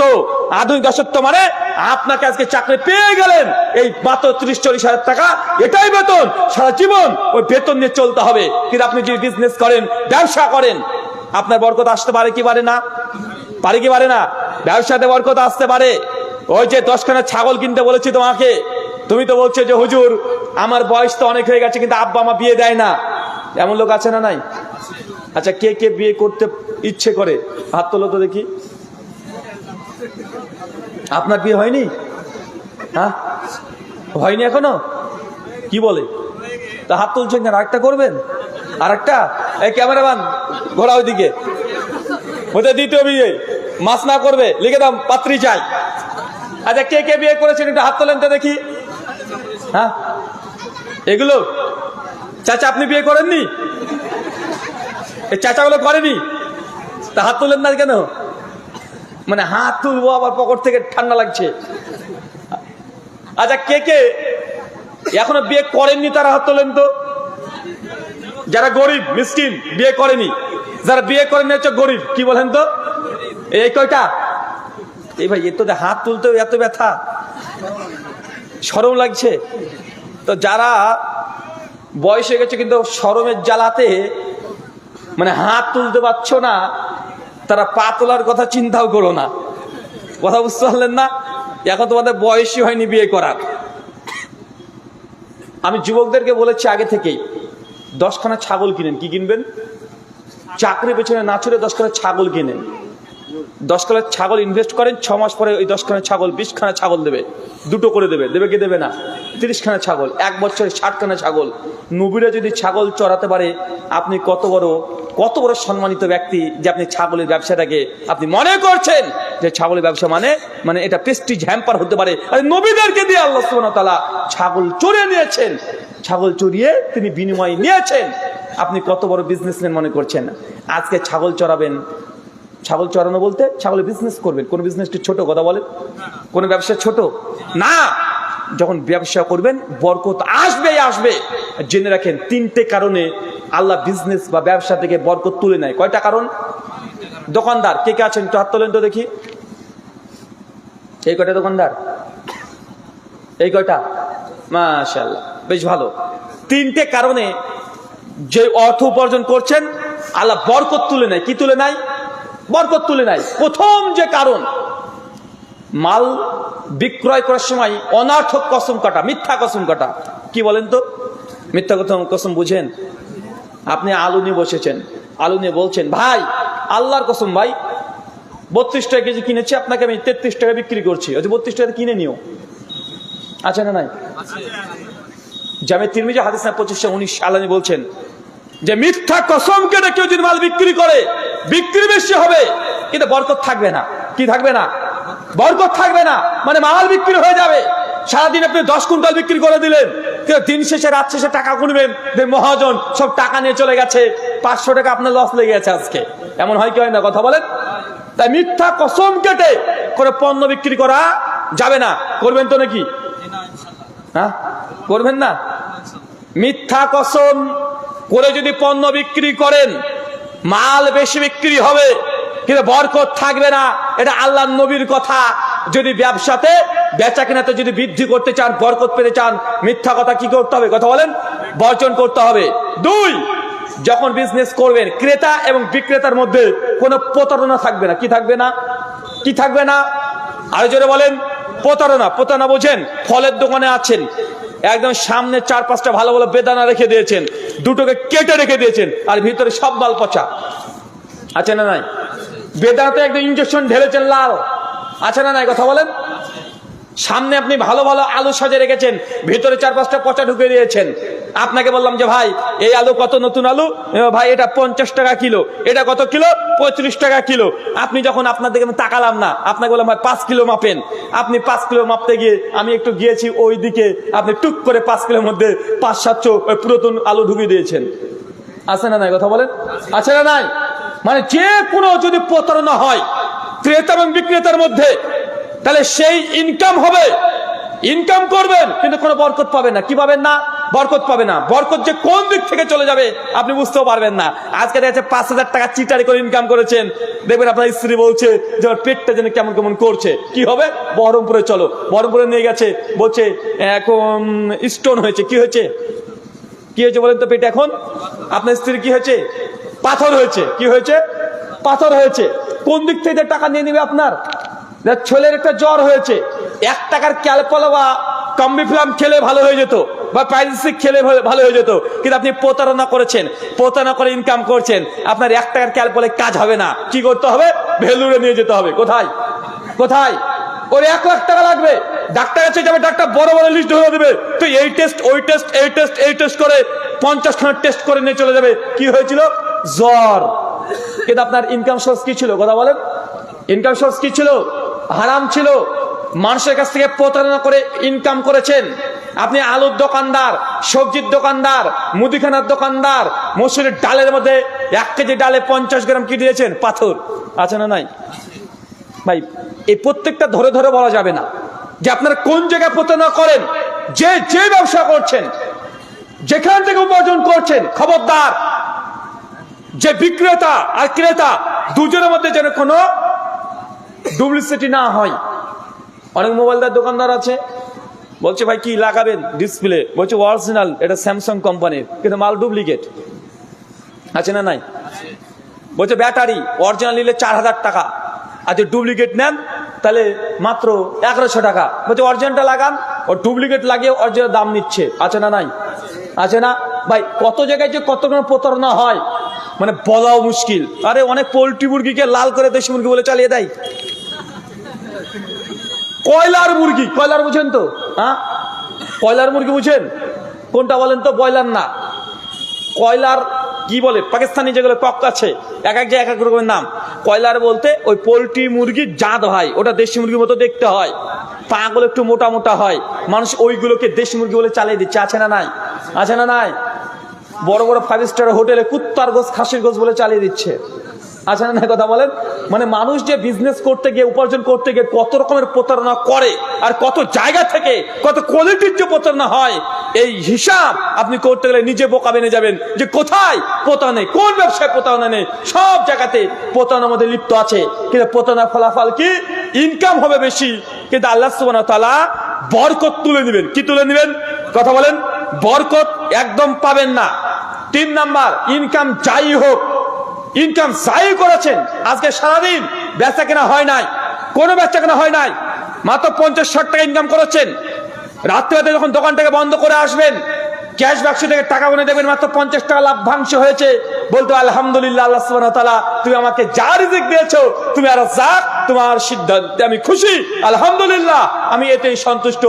নারাজ হওয়া যাবে না। কি হওয়া যাবে না? আরো জোরে, কি হওয়া যাবে না? নারাজ হওয়া যাবে না। আপনি যদি সন্তুষ্ট চিত্তে যদি আল্লাহ যা দিয়েছে, যা রোজগার দিয়েছে, দিন শেষে যদি অন্তর থেকে আলহামদুলিল্লাহ বলেন, ইনশাআল্লাহ বরকত আসবেই আসবে। মনে রাখবেন, ইনকাম আলাদা জিনিস, সুখ আলাদা জিনিস, শান্তি আলাদা জিনিস। আছে না নাই? অনেক মানুষ দেখবেন বড় বড় 5 স্টার হোটেলে বসে আছে, টাকা খরচ করবে, সমস্যা নাই, ওর সামনে দেখেন 1 পিস খাসির গোশত নিয়ে আসেন, বলে ভাই খাওয়া যাবে না আজকে। কেন? বলছে ফ্ল্যাটি লিভার হয়ে গেছে। কি লিভার হয়েছে? ফ্ল্যাটি লিভার। ও খাসির মাংস কিনতে পারে, সামনে দেখছে, মন জিভ দিয়ে ঠস ঠস করে পড়ে যাচ্ছে পানি, কিন্তু বেচারা খেতে পাচ্ছে না। ওর সামনে যদি ভালো ভালো রসগোল্লা নিয়ে আসেন, বলে ভাই একটু রসগোল্লা খান, বলে আরে বাবা না। মানে আপনি যদি রসগোল্লা জোর করে খাওয়াতে যান, ও ভাবছে যে আমাকে বোম মারছে। কেন বলেন তো? ও সুগার হাই। সুগার কি?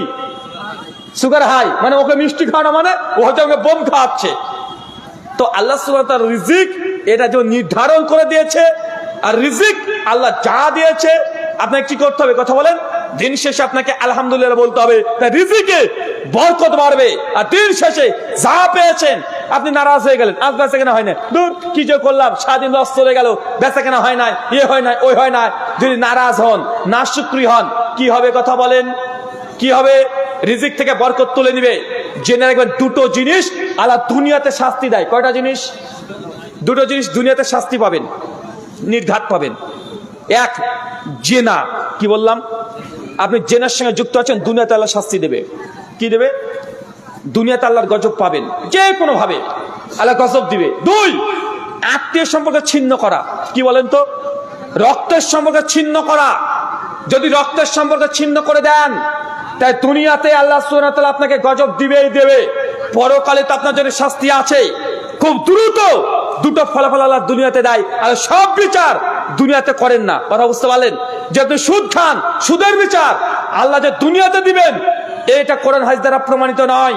যদি কেউ ঘুষ খায়, ঘুষের জন্য আযাব দুনিয়াতে পাবেন, কোরআন হাদিসে নাই। কিন্তু দুটো গুনাহ হাদিস থেকে প্রমাণিত হয় যে দুনিয়াতে মানুষকে দ্রুত আল্লাহ ফলাফল দিয়ে দেয়। 1, জেনা, আর 2, কি বলেন তো? আত্মীয় সম্পর্ক। কি বললাম? আত্মীয় সম্পর্ক ছিন্ন করা। আল্লাহ বলছেন লা ইয়াদখুলুল জান্নাহ, ওই ব্যক্তি জান্নাতে যাবে না। আল কাতে, যে আত্মীয় সম্পর্ক ছিন্ন করেছে, আর যে রক্তের সম্পর্ক ছিন্ন করেছে, দুনিয়াতে আল্লাহ তাকে গজব দিবে, মৃত্যুর পরে পরকালে হবে। কথা বুঝতে পারলেন না? কেউ যদি সুদ খায়, সুদ খাওয়া পাপ, কিন্তু আল্লাহ দুনিয়াতে যে তাকে গজব দিবে, ফিতনার মধ্যে ফেলে দিবে, এই কথা হাদিস কোনে নাই। কথা বুঝতে পারলেন? যদি ঘুষ খাওয়া গুনাহ, পাপ, মৃত্যুর পরে কি পাবেন? আযাব পাবেন, শাস্তি পাবেন। কিন্তু ঘুষ খেলে দুনিয়াতে যে আল্লাহ গজব দিয়ে দিবে এমন কথা কোরআন হাদিসে নাই। দুটো পাপ শুধু হাদিসে পাওয়া যায়, যে দুনিয়াতেই আল্লাহ ফলাফল দিবেন, আবার আখিরাতেও দিবেন। এক, আত্মীয় সম্পর্ক ছিন্ন করা। আত্মীয় কে? আপনার খালাও আত্মীয়, সবচেয়ে অবহেলিত কে? মায়ের বোন। কে বলেন তো? মায়ের বোন খালা কে হয়? মায়ের যা ফজিলত, মায়ের যা হক, খালারও তাই হক। ডিটেল সব হাদিস পাওয়া যাবে না। এক কথায়, মা আপনার প্রতি যে অধিকার রাখে, আপনার খালা সে অধিকারই রাখে। মাকে যেভাবে সম্মান করেন, খালাকে সেম সম্মান করতে হবে। বাড়িতে আসলে খালা আসলো আর মুখটা আপনি বাঁকা করে ফেললেন, আপনার স্ত্রী যেন কেমন কেমন করতে লাগলো, যে দেখবেন বরকত চলতে উঠতে শুরু করবে। আত্মীয় সম্পর্ক ছিন্ন করলে বরকত আল্লাহ তুলে নেয়। কি বললাম? আত্মীয় সম্পর্ক ছিন্ন করবেন, বরকত তুলে নেবেন। সুনান আবু দাউদ 4902 নম্বর হাদিস, আল্লাহ বলেছেন আত্মীয় সম্পর্ক যদি রক্তের সঙ্গে ছিন্ন করে দেয়, আল্লাহ কি করেন? কি করেন? কথা বলেন। পরিবারের থেকে রিজিক তুলে নেয়। কি তুলে নেয়? রিজিক তুলে নেয়। দুনিয়াতে যদি রিজিক বেশি পেতে চান, তাহলে আত্মীয় সম্পর্কে অটুট রাখতে হবে। জি, বাপের জমির ভাগ বোনকে দেন নাই, কালকে ভাগ বসাতে হবে। কি বললাম? বুঝতে পারেন না মনে হয় এটা? আপনার বোন আপনার বাপের জমি ভাগ পেত না, হ্যাঁ? আপনি দিয়েছেন না? ভাইয়েরাই শুধু ভাগ করে খাচ্ছে। কে খাচ্ছে? ভাইয়েরা শুধু ভাগ করে খাচ্ছে না, বরকত পাবেন না। ওই জমি আপনার মরার আগে ওই ভেলুরে দিয়ে আসতে হবে। কোথায় দিয়ে আসতে হবে? ওই ভেলুরে দিয়ে আসতে, মণিপালে দিয়ে আসতে হবে মরার আগেই। জেনে রাখেন, মৃত্যুর আগেই আপনি পেয়ে যাবেন। কেন? আত্মীয় সম্পর্ককে নষ্ট করেছেন, বোনের হক মেরে খেয়েছেন। তাই যদি রিজিক অর্থ উপার্জন বেশি করতে চান, বরকত বেশি পেতে চান, জেনে রাখেন আত্মীয় সম্পর্ক নষ্ট করা যাবে না। বোনকে যে জমির ভাগ দেন নাই, ভাইকে যে ঠকিয়ে দিয়েছেন, চাচা ভাতিজা এই যে সম্পর্ক আছে, জমি মেরে দিয়েছেন, টাকা মানুষ পেত, টাকা তাকে দেন নাই, আত্মসাৎ করে নিয়েছেন। যত দ্রুত সম্ভব যত ঋণ আছে, যা জবরদস্তি আছে, যাদের সে বেইনসাফি করেছেন, দ্রুত জমি বিক্রি করে দিয়ে হলেও সে ঋণ থেকে আগে বাঁচার চেষ্টা করেন। ইনশাল্লাহ আল্লাহ রিজিক বাড়াবে। কি বললাম? মানে আপনাদের মনোযোগ অন্যদিকে নাকি? কি খাওয়া দাওয়ার ব্যবস্থা আছে নাকি গো? এরা মনে হচ্ছে যে আপনাদের খাবার দাবারের ব্যবস্থা আছে, এই জন্য আপনারা মানে কখন খাবার দিবে কোন খাবার দিবে একটা ভাব। এই শেষ পয়েন্টটা বুঝতে পারলেন? কি বলেন তো? যে টাকা পয়সা বাড়াতে চান, সম্পত্তি যদি বাড়াতে চান, কি করতে হবে? ঋণ রাখা যাবে না। কি রাখা যাবে না? ঋণ রাখা যাবে না। জমি বিক্রি করে দিয়ে হলেও ঋণ আগে মুক্ত করে দেন। দুই, যে যার সঙ্গে প্রতারণা করেছেন তার সঙ্গে মিটচুট করে নেন। তিন, বাপের সম্পত্তি যদি বোনকে দিয়ে না থাকেন বা যারা পার হকদার তাদেরকে যদি দিয়ে না থাকেন, দ্রুত সম্পত্তি বন্টন করে দেন আজকেই। চার, যত রকমের আত্মীয় সম্পর্ক ছিন্ন করেছেন, দ্রুত সে ফাঁসে জালেম হোক, তারপরেও তার সঙ্গে আত্মীয়তার সম্পর্ক রক্ষা করার চেষ্টা করেন। রক্তের সম্পর্কে মানুষ 3 দিনের বেশি কথা না বলে থাকতে পারবেন না। কি বললাম? কয়দিন? 3 দিন।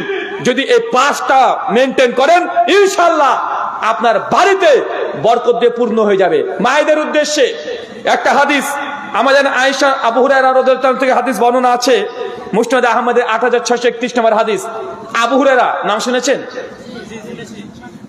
আল্লাহ নবীর কাছে আবু হুরায়রা এসে কিছু খেজুর নিয়ে এসেছে, এক গোচ্ছা নিয়ে বলছে, রাসূলুল্লাহ একটু খেজুরের দোয়া পড়ে দেন না। নবী তখন সামনে খেজুরগুলো রেখে তিনি দোয়া পড়ে তিনি ফু দিয়ে দিলেন। দিয়ে আবু হুরায়রাকে বলেন যে, আবু হুরায়রা এই যে খেজুরগুলো তোমাকে দিলাম, এই খেজুরগুলো একটা ব্যাগের মধ্যে রেখে দিবে, যখন মন চাইবে হাত দিয়ে তুলবে, বিসমিল্লাহ বলে খাবে। তবে হ্যাঁ, যত ব্যাগ, যে ব্যাগ বা পুতলির মধ্যে থাকবে, এটাকে সম্পূর্ণ শেষ করে খাবে না। কি করে খাবে না? শেষ করবে না, থাকবে, বিসমিল্লাহ বলে তুলবে আর খাবে। মানুষ চাইবে তাকে দান করবে, তবে সমস্ত খাবার যেন শেষ না হয়, মানে একদম উল্টো করে ঝাড়া দিয়ে যেন না শেষ করা হয়। আবু হুরায়রা রাদিয়াল্লাহু আনহু বলছেন যে আমি আল্লাহ যেই দিন দিয়েছি সেই দিন থেকে আমার সঙ্গে একটা আমি পুতলা রেখে দিতাম, মানে ব্যাগ টাইপের কিছু রেখে দিতাম, যখন মন চাইতো আমি খেতাম, যে চাইতো তাকে আমি দান করতাম। আবু হুরায়রা নিজের সাক্ষ্য, তিনি বলছেন প্রায় 1 ওসাকা মানে প্রায় 150 কেজি মানুষকে দানই করেছে। বুঝতে পারলেন না মনে হয়? একটা পুতলি বোঝেন, মানে এটুক পাত্র, মানে 1 কিলো মোটা আটার কথা। কি কথা বলেন? 1 কিলোর মতো আল্লাহ নবী সেখানে ফু দিয়ে দিয়েছে, বরকতের দোয়া করে দিয়েছে, বলেছে তুমি সমস্ত কিছু ফুরিয়ে ফেলবে না, খেয়ে সব ঝাড়া দিয়ে দিবে না। যখন মন চাইবে খিদে লাগবে বিসমিল্লাহ বলবে, তুলবে খাবে। আর মানুষ যখন চাইবে তুলবে ছিড়বা দিয়ে দিবে। আবু হুরায়রা বলছেন প্রায় 150 কেজি মানুষকে দান করেছে আমি প্রায়, আর আমি তো নিজে খেয়েছি। কিন্তু ওসমান বিন আফফান যেদিন মৃত্যুবরণ করে সেই দিন আমার কাছে ব্যাগটা পড়ে যায়। যখন ব্যাগটা পড়ে গেছে তারপর থেকে আমি আর সেই ব্যাগটাকে খুঁজে পাই নাই। এই হাদিসের আলোকে বিভিন্ন ইমাম শাইখ মাশাইখ তারা বলেছেন যে হাদিসের আলোকে মায়েদের উদ্দেশ্যে নসিহা, চালের বস্তা ঝাড়া দিয়ে সবকিছু একদিন ফুরিয়ে দিতে হবে এমনটা নয়। চাল থাকতে থাকতে বস্তা বা চাল ঢালবেন, কথা বুঝতে পারেন মনে হয়। ড্রাম আছে চালের, একদম গুঁড়ো ড্রামকে উল্টো করে ঝেড়ে পরিষ্কার করা যাবে না, বরকত উঠে যাবে। কি উঠে যাবে? কথা বলেন। বরকত উঠে যাবে, মানে 2-4 কেজি চাল থাকতে আবার চাল নিয়ে আসতে হবে। এটা কাদের দায়িত্ব? পুরুষের। কার দায়িত্ব? বাদে চাল নেই, এই চাল নিয়ে আসো, চাল নিয়ে আসো, এরকম যেন না হয়।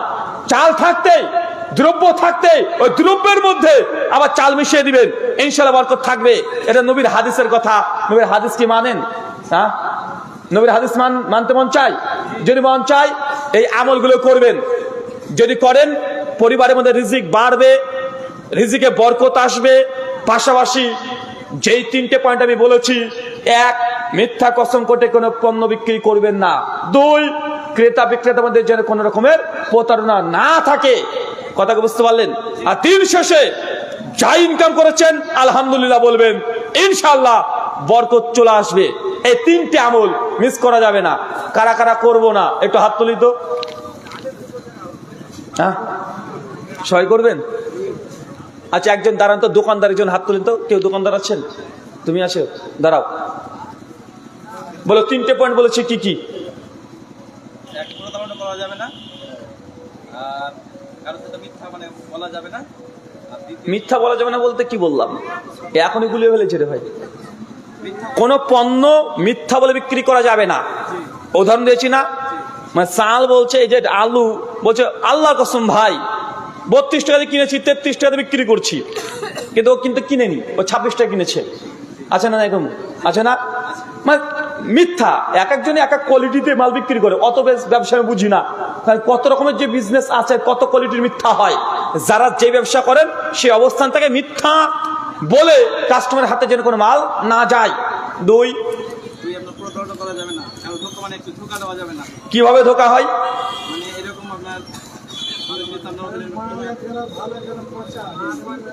দেখেন দেখেন তাফসীর করছে, ঠিক আছে, সমস্যা নাই।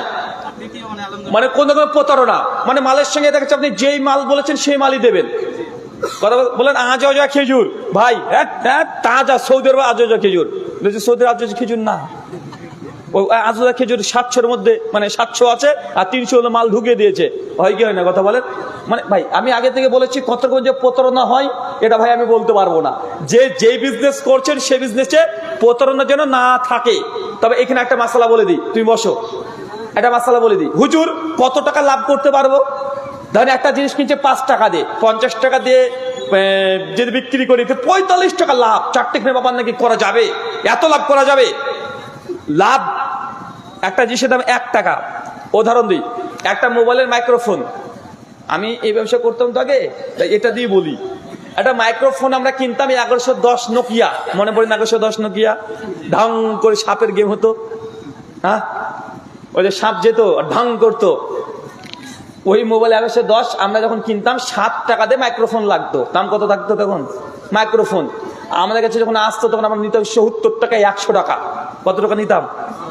70 টাকা থেকে 100 টাকা। তো কিনলাম 60 টাকা, 10 গুণ নয়, আরে 700 গুণ লাভ করছি। কত গুণ? ডবল করে 14 টাকা হয়।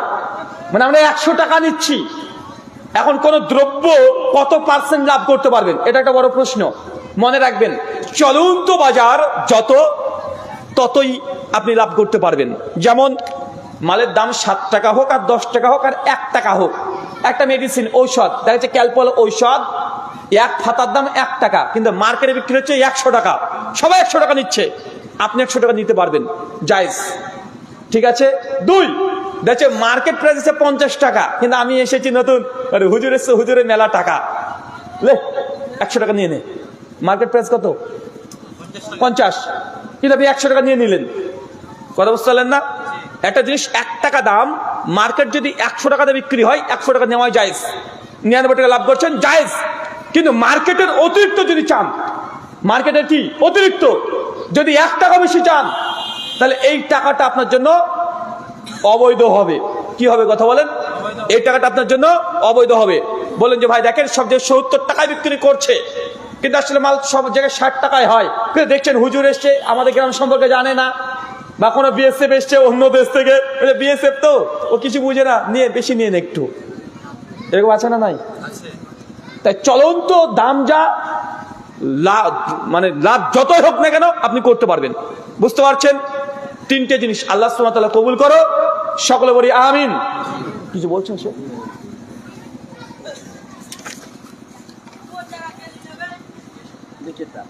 গাড়ি কিস্তিতে নেওয়া যাবে কিনা, ইখতিলাফি মাসালা এবং জটিল মাসালা।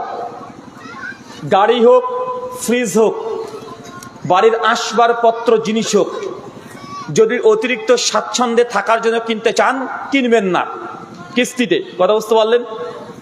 মানে বুঝেননি? বাড়িতে আপনার খাট আছে, কিন্তু বউ বলেছে ওই খাটটাকে পছন্দ করেছে, একটা বড় খাট, কিন্তু বাড়িতে খাট অলরেডি আছে, আরাম আয়েশের জন্য যদি আপনি কিস্তি করতে যান, যাবেন না। প্রথম কি বললাম? কথা কি বুঝতে পারছেন? একটা মোটরসাইকেল আছে, কাজ চলছে, কিন্তু আপনার বউ বলেছে যে না এটা তো হবে না, R115 লাগবে, কারণ বউকে খুশি করার জন্য কিস্তিতে R115 কিনতে যাচ্ছেন, প্রয়োজন নেই। 2, কিস্তির কয়েকটা কোয়ালিটি হয়। কি হয়? ভালো করে শুনেন। 19-20 হয়ে গেলে হ্যাঁ না হয়ে যাবে, জায়েজ না জায়েজ হয়ে যাবে, না হচ্ছে কাল আবার বলবেন যে ওই যে রুহুল আমিন ভাই বলে গেছে যে এটা জায়েজ, তাই আমি ওটা জায়েজ বলিনি। একটা উদাহরণ দিই, ধরেন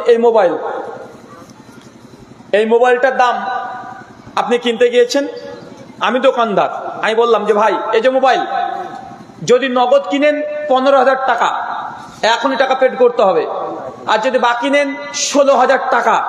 কথা বুঝতে পারলেন? 16,000 টাকা, 1 মাসের মধ্যে টাকা পেড করে দেবেন, 16,000 টাকা। এই যে দুটো দাম আমি ফেলে রাখলাম, একটা নগদ একটা বাকি। এখন ক্রেতা যে কোনো একটা চুক্তির সঙ্গে ও রাজি হয়ে যেতে পারে। কথা বুঝতে পারলেন? ও বলতো ঠিক আছে ভাই আমি বাকিটা কিনবো, 16,000 টাকায় দেবো, কিন্তু শর্ত থাকবে না যে 1 মাসের মধ্যে পরে যদি দিতে না পারে তাহলে কোনো ইন্টারেস্ট কাদের চাপবে। এই শর্ত যদি না থাকে তাহলে 16,000 টাকা দিয়ে মালটা বাকিতে বিক্রি করা জায়েজ, কিস্তিতে বিক্রি করা জায়েজ। এতটুকু ক্লিয়ার? 2, আর একটা পদ্ধতি, মোবাইলের দাম হচ্ছে 10,000 টাকা বা মোটরসাইকেল 1 লাখ টাকা, যে কোনো দ্রব্য ধরে নেন, আমি একটা উদাহরণ দিচ্ছি, 10,000 টাকা।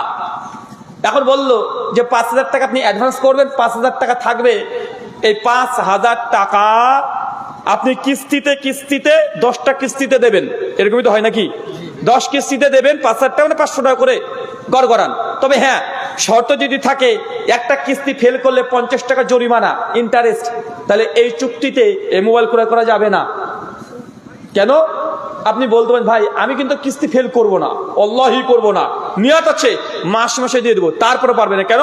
কারণ ওই যে সুদ আপনি চুক্তিতে স্বাক্ষর করছেন, কি করছেন বলেন তো? যদি ভুল হয়ে যায় যে দিতে না পারে, তাই সুদ দিতে রাজি হচ্ছি, তার জন্য এটা জায়েজ নয়। 3 নম্বর পদ্ধতি, এই মোবাইলটার দাম 10,000 টাকা, বাকিতে নেবে 10,000 টাকা। কথা বুঝতে পারলেন? কিস্তিতে 10,000 টাকা, 10টা কিস্তি করে দিল, বলে 1 বছর সময়, 1 বছরের মধ্যে যে কোনো সময় বাকি 5,000 টাকা তুমি দিয়ে দিতে পারো। 1 বছর সময়, 1 বারে দাও, 10 বারে দাও, 5 বারে দাও, দেখবো না, 1 বছরের মধ্যে টাকা 5,000 টাকা তুমি দিয়ে দিবে, এখানে কোনো ইন্টারেস্ট নেই, তাহলে এই মোবাইলটা কেনাটা বৈধ। এখন আপনি দেখেন আপনার সঙ্গে যে গাড়ি, ফ্রিজ, মোবাইল বা যেসব কিস্তিতে আপনি কেনাকাটা করছেন কোন শর্তে পড়ছে। কথা বুঝতে পারলেন? যেই শর্তে পড়বে দেখার পরে জায়েজ না জায়েজ এই মাসালা আসবে। আপনি জাস্ট 3টে পদ্ধতি বললাম, দুটো না জায়েজ, একটা জায়েজ পদ্ধতি। শুকরান, জাযাকাল্লাহু খায়রান। আমাদের ইমাম মুন্সি আছে, ছেলেরা এবং আমরা তাকে মৌলবী কি বলছে, মৌলবী বলছি, তাতে কি গুনাহ হবে? আমাদের ইমাম সন্তান আছে, ছেলের এবং আমরা তাকে মানে ইমামের ছেলেকে মৌলবী বলছেন না কি লিখেছেন? বলছে আমাদের ইমাম মুন্সি আছে, ছেলেরা এবং আমরা তাকে মৌলবি বলছি, তাতে কি গুনাহ হবে? মানে উনি হচ্ছে মুন্সি কিন্তু আপনি মৌলবী বলছেন। ইমাম ও বুঝেছি, মানে আপনাদের ইমাম আছে মুন্সি। মুন্সি বলতে কি বলে রে ভাই?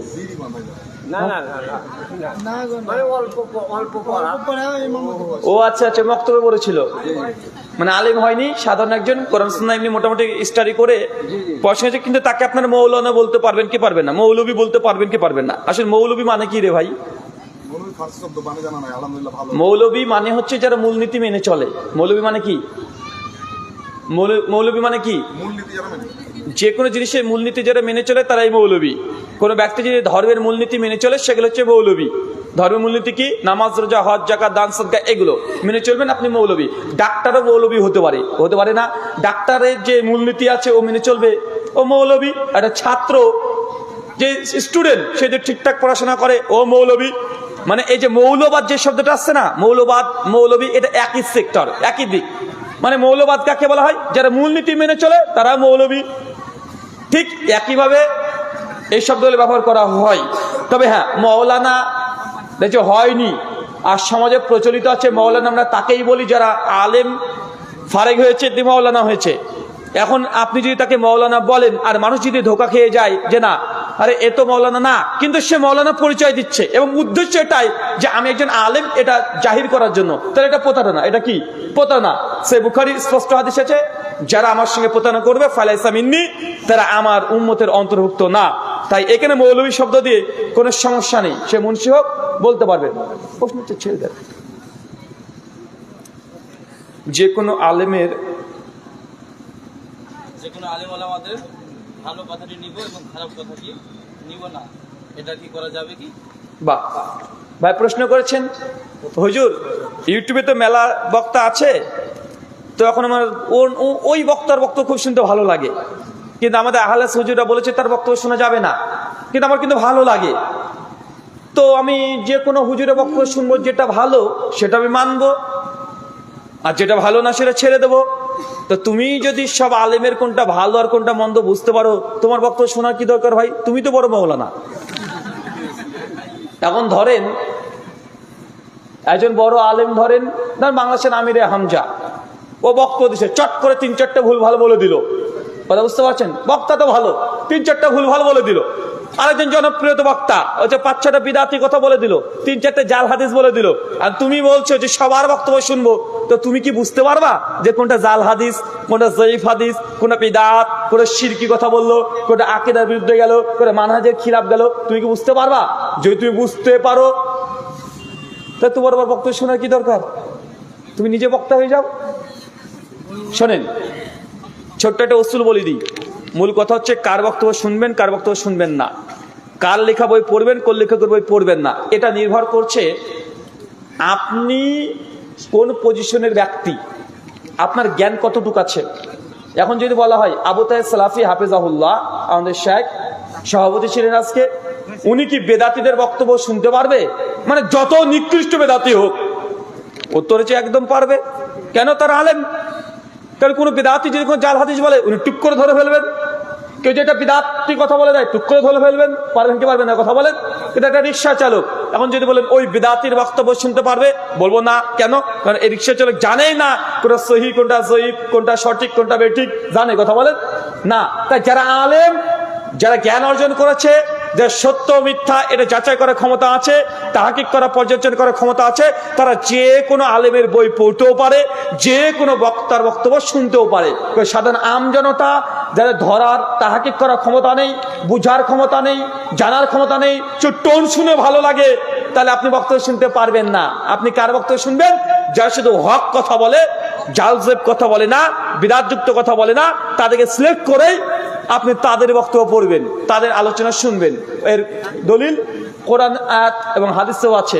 বলতে তওরাত, জাবুর, ইনজিল, 3টে আসমানি গ্রন্থ, এটা আল্লাহর কিতাব কি কিতাব নয়? কিতাব কি কিতাব নয়? এর কথা বলে না কেন রে ভাই? আল্লাহ কিতাব তো নাকি? তওরাত, জাবুর, ইনজিল আল্লাহ কিতাব না? এটা বিকৃত হয়েছে কি হয় নাই? এখন তওরাত, জাবুর, ইনজিল পৃথিবীতে পাওয়া যায় কি যায় না? খ্রিস্টানরা বলে হ্যাঁ আছে, ওল্ড টেস্টামেন্টে আছে তওরাত, জাবুর, ইনজিল। এখন তোরা যেমন ইঞ্জিলকে সাধারণ আমজনতাকে পড়তে দেওয়া যাবে? কথা বলেন। তোরা যেমন ইঞ্জিলে ভালো কথা আছে, খারাপ কথাও আছে, কিন্তু আমজনতা পড়তে পারবে না। কিন্তু একজন আলেম পারবে কি পারবে না? পারবে। কেন? কারণ সে ভালোভাবে বুঝে, কোরআন তার জানা আছে, আকীদা মানহাজ জানা আছে। তোরা যখন ইঞ্জিল পড়লে বুঝেন এটা ভুল, এটা ঠিক, তার জন্য আলেমদের জন্য যেটা জায়েজ সেটা আমজনতার জন্য সেটা না জায়েজ। কথা বুঝতে পারলেন? তাই আপনি কতটুকু জ্ঞানী মানুষ, সে জ্ঞানের উপরে ভিত্তি করেই হবে যে আপনি কার বক্তব্য শুনতে পারবেন, কারটা শুনতে পারবেন না, এটা নির্ভর করছে তার উপরে। শুকরান। কৃপণ বন্ধুর সাথে সম্পর্ক রাখতে পারবেন কি পারবেন না? কেন রে ভাই, কৃপণ কি করেছে রে ভাই? এখন আমার কাছ থেকে উত্তর পেয়ে বলে, দেখ তুই কৃপণ, তোর সঙ্গে সম্পর্ক রাখলাম না। বন্ধু যদি কৃপণ হয়, ওটা তার ব্যক্তিগত আমল, তার জন্য গুনাহ সে হবে। তার সঙ্গে আপনি বন্ধুত্ব রাখতে পারবেন না এমনটা নয়, আপনি রাখতে পারবেন। কেননা হাদিসে এমন কোনো হাদিস পাওয়া যায় না যে কৃপণের সঙ্গে বন্ধুত্ব রাখতে পারবেন না। তবে হ্যাঁ, কৃপণের জন্য জামে তিরমিজি একটা হাদিস আসছে, প্রতিদিন সকালে ফেরেশতা এসে তার জন্য বদদোয়া করবে যে আল্লাহ, এই কৃপণ দান সাদগা করে না, মানুষকে ঋণ দেয় না, আল্লাহকে ধ্বংস করে দাও। আর যে দান সাদগা করে তার জন্য বরকতের দোয়া করবে। তাই কৃপণ তুমি সাবধান। আজকের বিষয় সম্পর্কে একটা প্রশ্ন আছে, বলবো? জি। যে অর্থ যে উপার্জন আমরা খুবই ব্যবসা করি, তো মহাজনের কাছ থেকে আমরা ধারে মাল নিয়ে এসে নগদে বিক্রি করি, জায়গা গেছে মানে যতক্ষণ মালিকারা প্রতিষ্ঠিত না হচ্ছে। মালিকানা প্রতিষ্ঠা না হলে কোন জিনিস, যেমন একটা গাছ, এই গাছ আছে, আগে থেকে আপনি বলে দেন ভাই এই